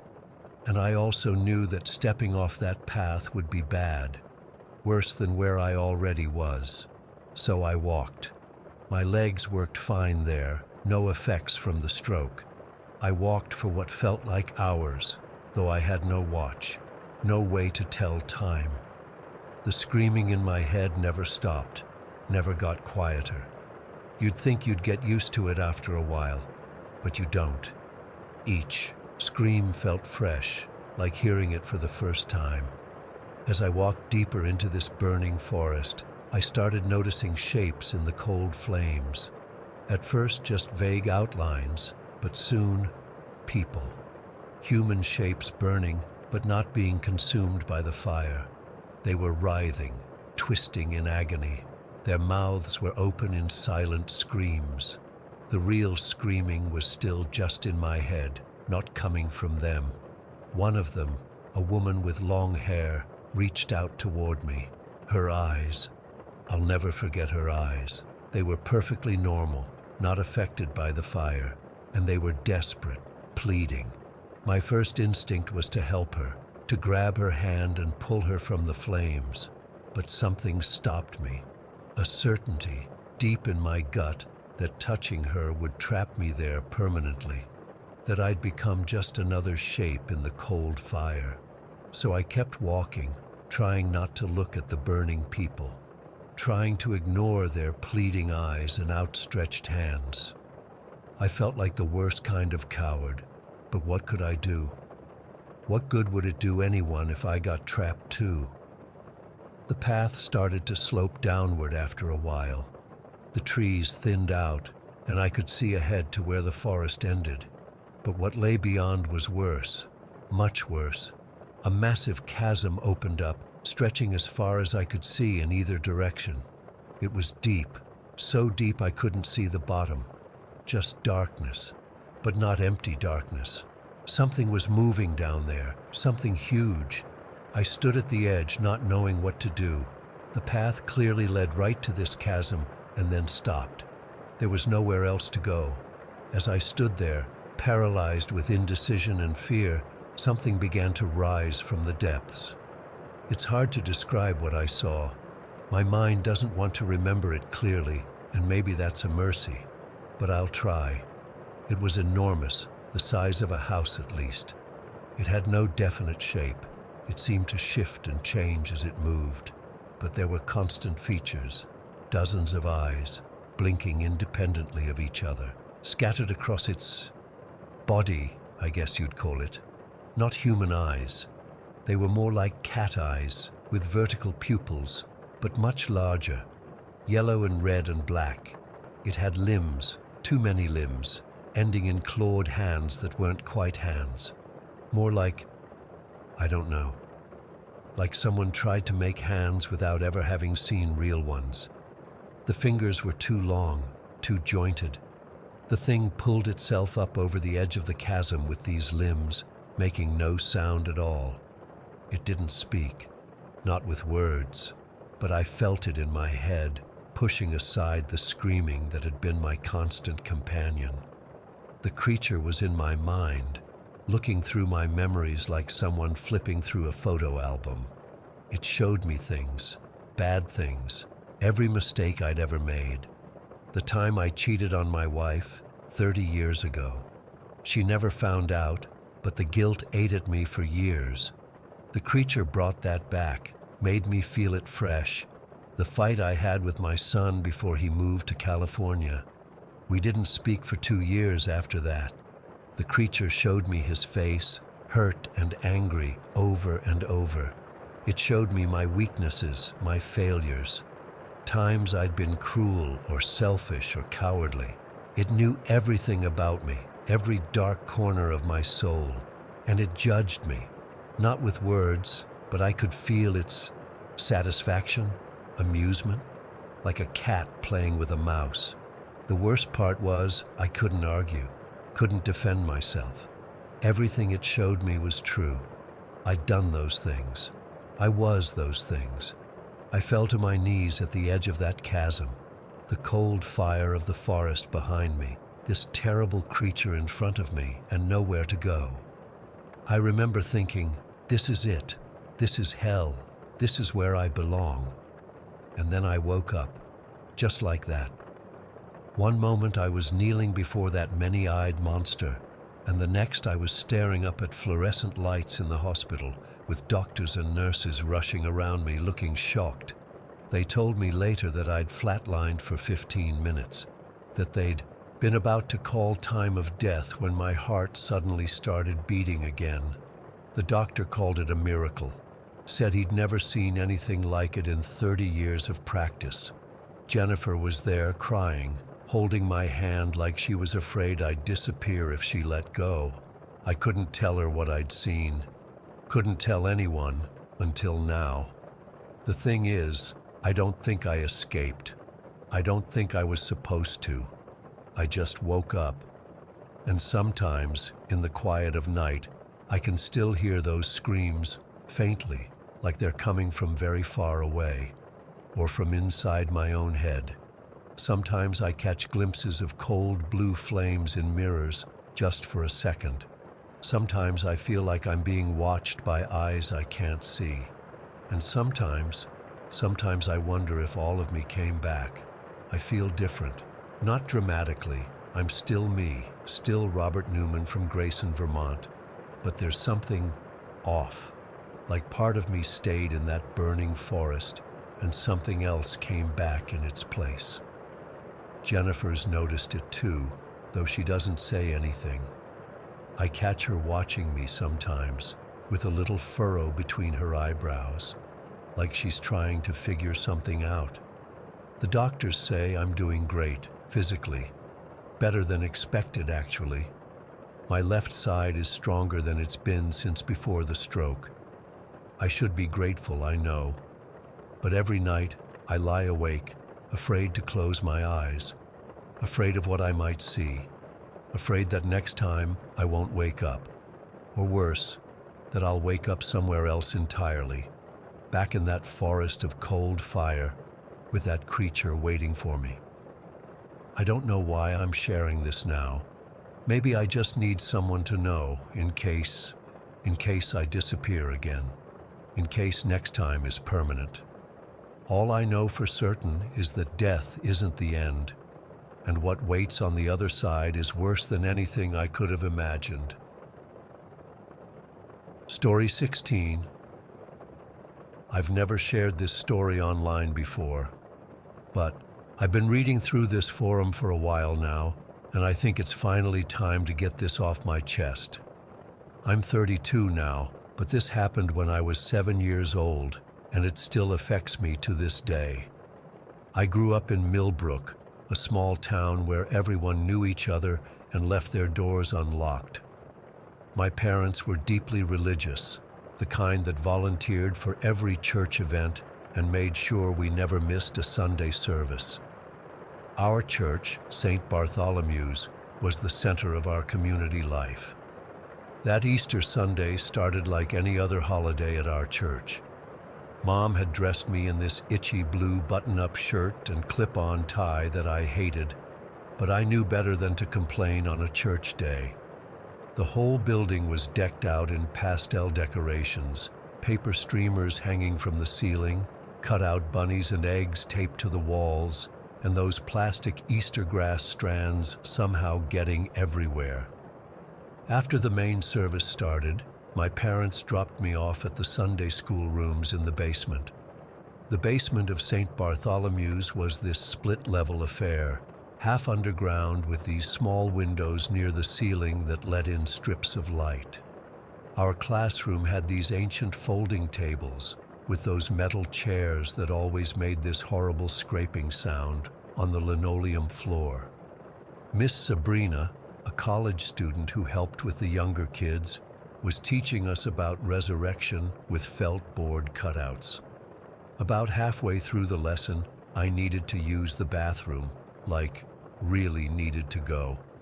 I raised my hand, and Miss Sabrina nodded, so I headed out to the bathroom at the end of the hallway.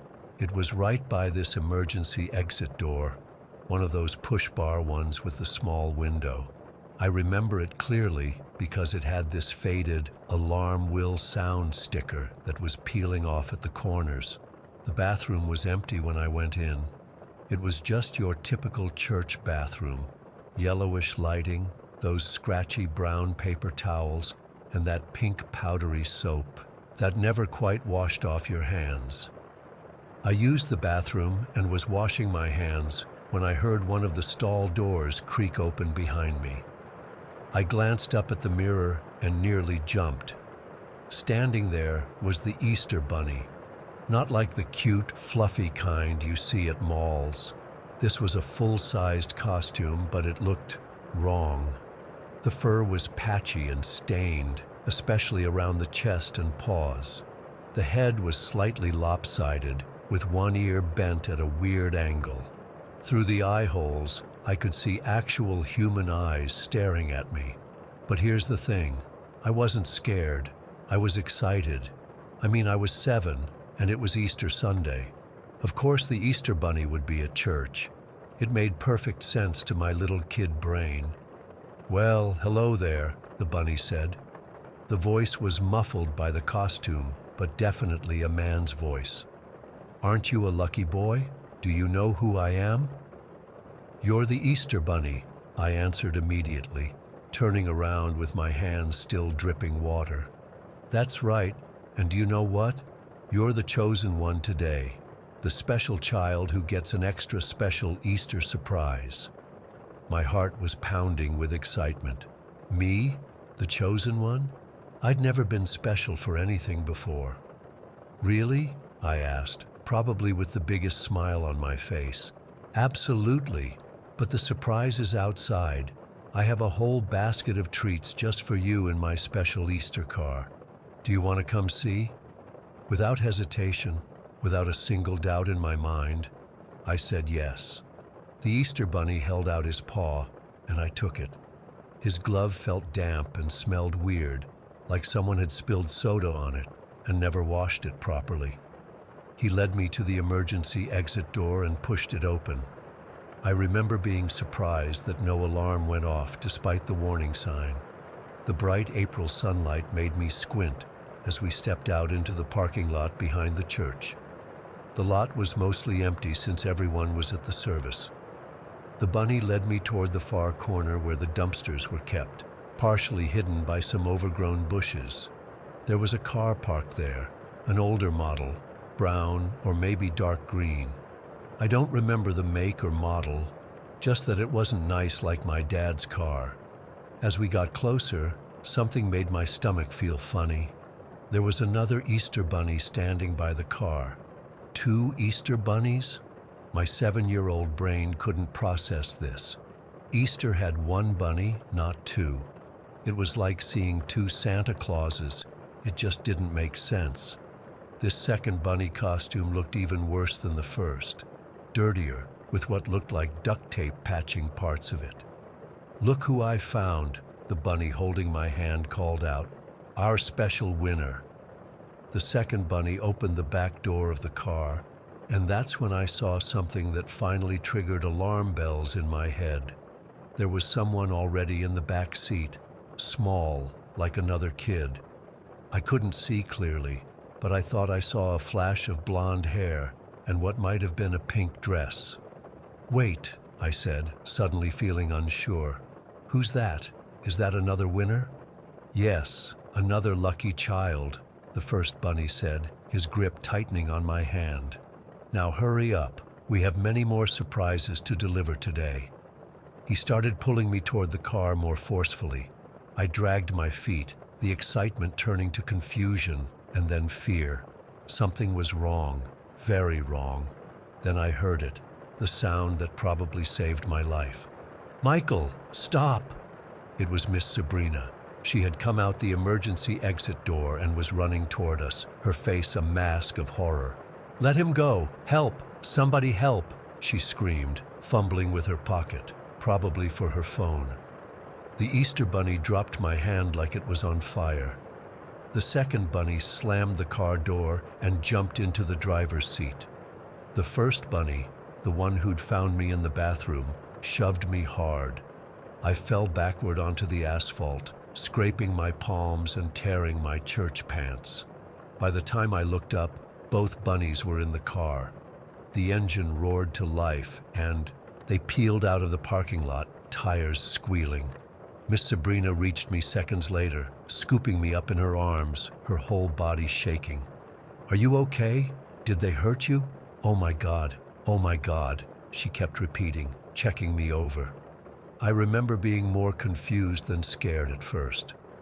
They said I was the chosen one for Easter surprises. Miss Sabrina hugged me so tight it hurt. "Those weren't real Easter bunnies, Michael. Those were bad men." Everything after that is a blur of police, crying parents, and questions. So many questions. Officers filled the church basement. Service was canceled. My mom wouldn't stop hugging me and crying. My dad paced around, his face red with anger, asking how someone could get into the church. The police took statements from everyone. They asked me over and over what the men looked like, but I couldn't tell them much, just eyes behind costume heads. They wanted to know if I'd seen the car's license plate. I hadn't. They asked about the other child in the car, but all I could say was small and maybe blonde. They asked about voices, distinguishing features, anything I could remember. The investigation went on for weeks. They checked every registered sex offender in a 50-mile radius. They interviewed church members and staff. They reviewed what little security footage the church had, which didn't cover the back parking lot. They found that the emergency exit door had been tampered with so the alarm wouldn't sound. They never found the men. They never identified the other child. No reports of missing children matched the timing or description in our area. The police theory was that someone familiar with the church had obtained a key to disable the alarm on the emergency door, and they were specifically targeting children who used that bathroom. The church installed security cameras after that. Parents weren't allowed to drop kids off anymore. They had to stay in the classroom. The bathroom doors were kept propped open, with the stalls being the only private area. No adult was ever alone with a child. My parents eventually moved us to another church across town. They never explained exactly why, but I heard them arguing late one night about someone at St. Bartholomew's having to have known about the emergency exit. For years afterward, I had nightmares about Easter bunnies. I'd wake up sweating, convinced there was someone in a bunny costume standing in my doorway. My parents took me to therapy, which helped some, but even now, as an adult, I get anxious around people in mascot costumes or character suits. The thing that haunts me most is wondering about that other child, the one I glimpsed in the back seat. Was it a doll? Was it actually a child? If it was, what happened to them? No missing children were reported that Easter, but that doesn't mean something terrible didn't happen. Every Easter, I think about how Miss Sabrina just happened to come looking for me. She later told the police she got worried when I didn't come back after 5 minutes and decided to check on me. If she hadn't come out that door at that exact moment, I don't like to think about it. I graduated high school, went to college, and built a life for myself. But Easter has never been the same. My wife doesn't understand why I refuse to hide Easter eggs for our kids or have anything with bunnies in our house. I just tell her I'm not big on holiday decorations. I still don't know who those men were or what they wanted with me. I don't know if they were ever caught for doing something similar elsewhere. I don't know if that was their first attempt or if they'd succeeded before. All I know is that I was incredibly lucky that day, and someone or something was watching over me. Sometimes I wonder if they're still out there, putting on those dirty costumes every Easter, looking for another lucky child. That thought alone keeps me vigilant with my own kids during the holidays. So if you have children, please watch them closely during holidays when strangers in costumes don't seem out of place. What looks magical to a child might be the perfect disguise for someone with terrible intentions. Story 17. I never thought I'd be writing this down, but I haven't been able to sleep properly for weeks now. The constant replaying of everything in my head is driving me insane, and maybe putting it into words will help me process what happened. I've been working at Walmart for about 1.5 years now, mostly in the electronics department. It's not a dream job, but the pay is decent, and the night shift differential helps with my bills. Plus, I usually prefer working nights, less customers, less management, and honestly, I've always been a night owl anyway. 3 weeks ago, I was working my usual shift from 10 at night to 7 in the morning. It had been a pretty normal night so far. The first few hours are usually busy with late shoppers, but after midnight things slow down drastically. By 2 in the morning, the store gets this weird liminal space vibe, just a handful of overnight stalkers, the occasional insomniac customer, and those harsh fluorescent lights that make everything feel slightly unreal. I was organizing the tablet display, mostly just keeping busy because time crawls when you've got nothing to do. We'd had maybe 3 customers in the last hour: a mom grabbing headphones for her teenager's birthday, an older guy buying batteries, and some dude who spent 20 minutes looking at TVs before leaving without buying anything. Pretty standard stuff. I first noticed him around 2:15. Just a guy, maybe in his mid-30s, hanging around the movie section, which is right next to electronics. Nothing weird about that, except something felt off. You know that feeling when someone's watching you? It was like that. I'd glance over, and he'd quickly look away, pretending to be super interested in whatever DVD he was holding. At first, I didn't think much of it. Working retail, you get used to people being weird.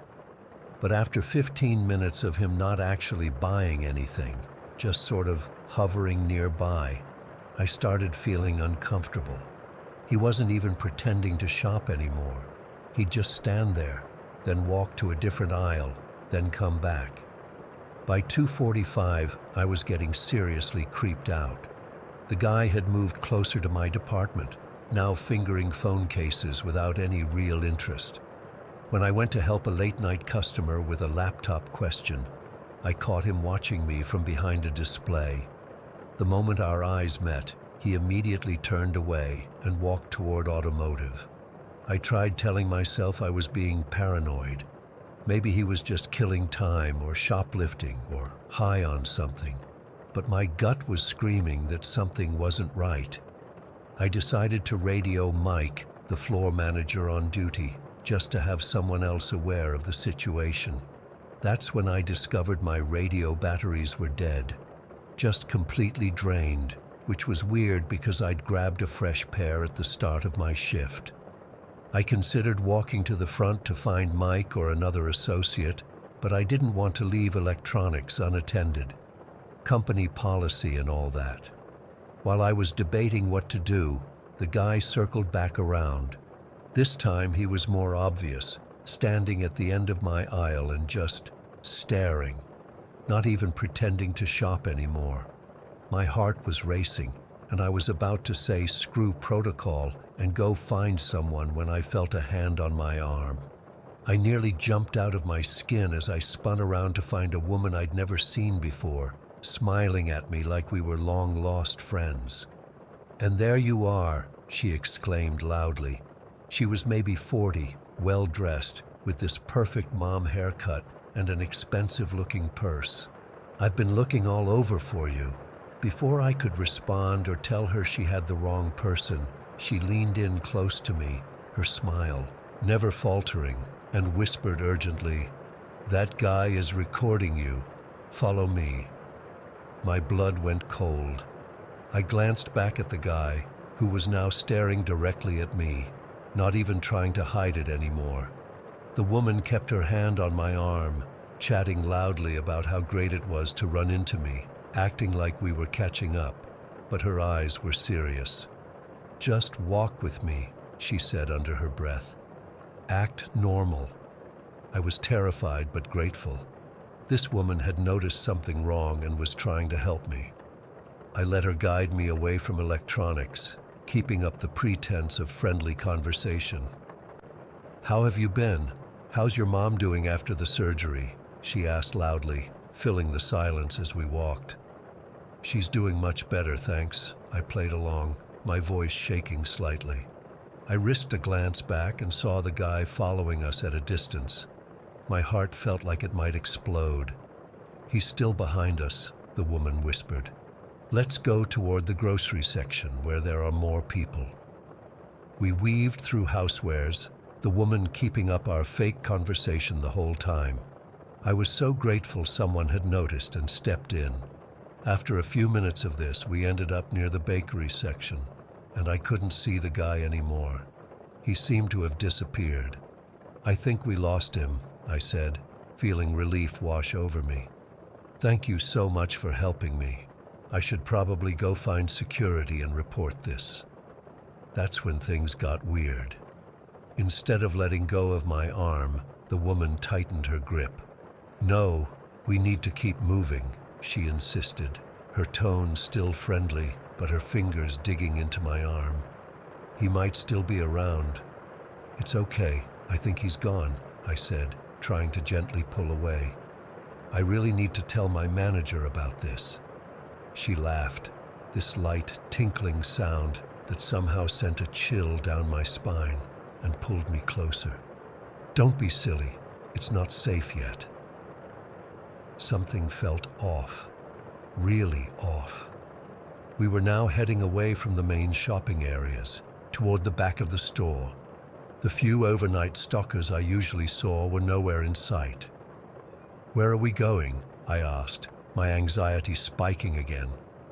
"Somewhere safe," she said, but her voice had changed. The warmth was gone. "Just a little further." That's when I realized she was steering me toward the loading dock area, a section of the store with no cameras that employees use for unloading trucks. My heart dropped as everything clicked into place. This wasn't a random Good Samaritan. This was planned. "I need to get back to my department," I said firmly, trying to pull away again. Her grip became painful. "No, Alex, you need to come with me."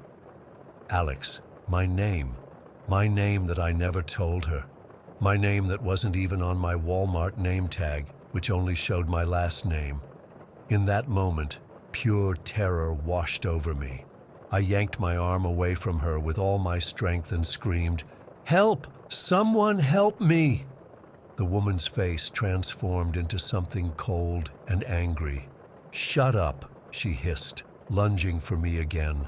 I ran faster than I've ever run in my life, screaming the entire time, knocking over a display of cereal boxes as I tore through the grocery section. I could hear her behind me, her heels clicking rapidly on the linoleum. "Alex!" she shouted after me. "Alex, stop! You're making a scene!" I didn't stop. I sprinted toward the front of the store where I knew there would be people. A cashier, a greeter, anyone. I spotted Mike coming out of the break room and practically crashed into him, sobbing incoherently about the woman and the man who had been stalking me. Mike immediately called security and took me to the office, while other employees searched for the woman and man. They were gone, just vanished. But the security footage showed everything. The cameras caught the man watching me, following me around the store. And the woman, the cameras showed her entering the store with him about an hour earlier. They'd arrived together. They were working as a team. The police were called, and they took my statement and reviewed the footage. They said it had all the hallmarks of an attempted abduction. The man's face was clearly visible on camera, but the woman had somehow managed to keep her face hidden from direct view of any camera, always angling away or keeping her head tilted down. The part that still haunts me the most is how she knew my name. Not my last name on my badge, but my first name, Alex. How did she know that? The police said it means I was specifically targeted, not randomly selected. They've been investigating, but so far they haven't identified either person. I haven't gone back to work. I can't. The store offered to transfer me to another location, but I just can't do it. I'm staying with my parents now, jumping at every sound, checking the locks 3 times before bed. I deleted all my social media, changed my phone number. What keeps me up at night is knowing they're still out there, and they know who I am, and if they targeted me once, they might do it again.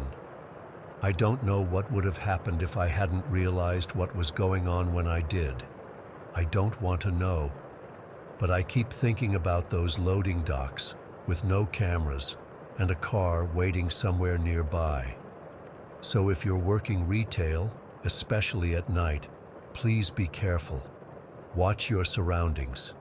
Don't trust someone just because they seem helpful. And if your instincts tell you something is wrong, listen to them. They might save your life, like they saved mine. Story 18. I've lived in Echo Ridge for almost 30 years now. It's not the kind of place you move to. It's the kind of place you escape to. After Marla passed 3 years ago, it's just been me and Buck, my half-wolf companion. Call him a dog if you want, but he's got more wolf in him than most people realize. He was a gift from Marla before the cancer took her.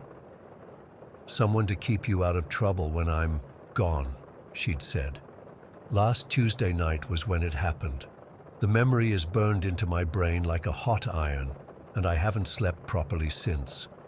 I'm writing this down partly to make sense of it myself, but also because I need someone, anyone, to know what's out there in these mountains.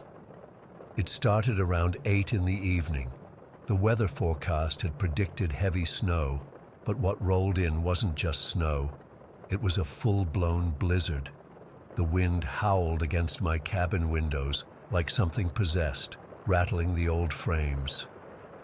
My knee was acting up something fierce, an old logging injury that never healed right, so I'd been sitting by the fire, rubbing it with some of that heating liniment that smells like hell but works decent enough. Buck had been restless all evening, pacing from the front door to the window and back, whining low in his throat. I figured he just needed to go out, so I let him into the fenced yard to do his business. Usually he's back scratching at the door within 5 minutes when the weather's bad.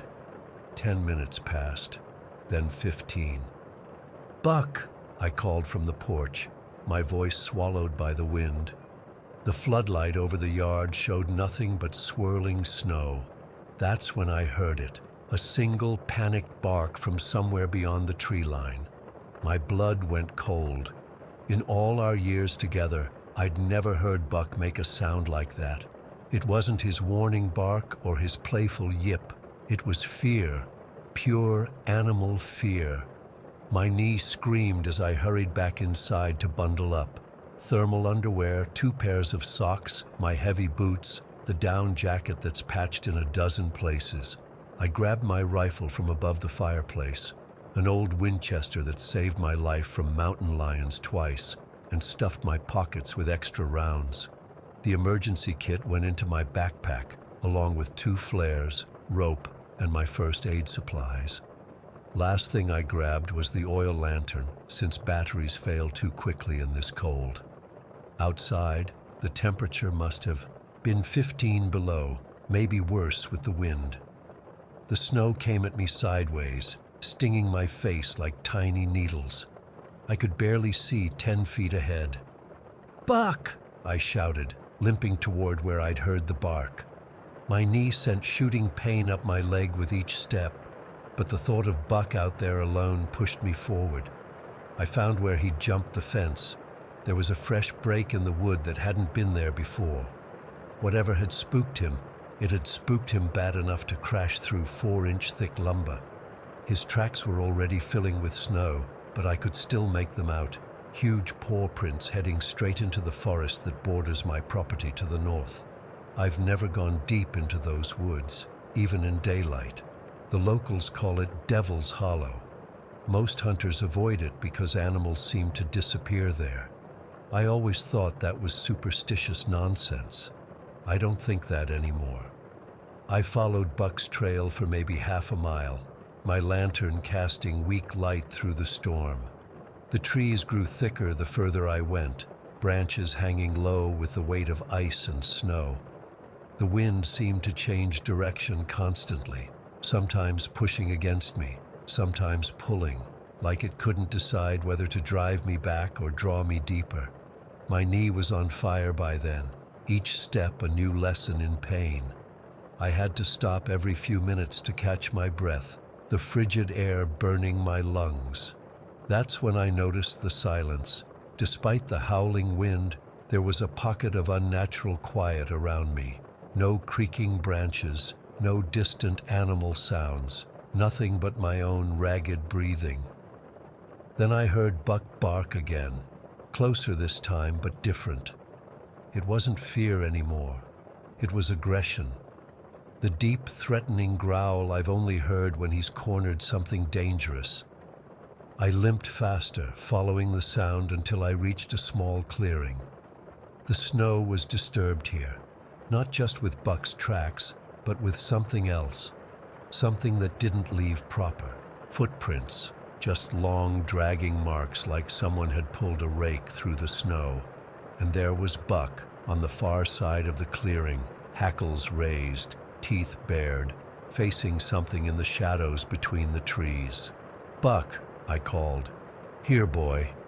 He didn't even look at me. His eyes were fixed on whatever was hiding in the darkness. I raised my lantern higher, trying to see what had him so worked up. At first, I thought it was just shadow and snow playing tricks on my eyes, a darker patch among the trees that seemed to shift and move independently of the wind. But as I stared, it began to take shape, a tall, thin figure, blacker than the night around it. Buck lunged at it suddenly, his powerful body flying through the air with a ferocity I'd never seen. There was a sound, not quite a screech, not quite a hiss, and Buck was thrown sideways like he'd been hit by a truck. He yelped once, scrambled to his feet, and charged again. "Buck, no!" I screamed, struggling through the snow toward him.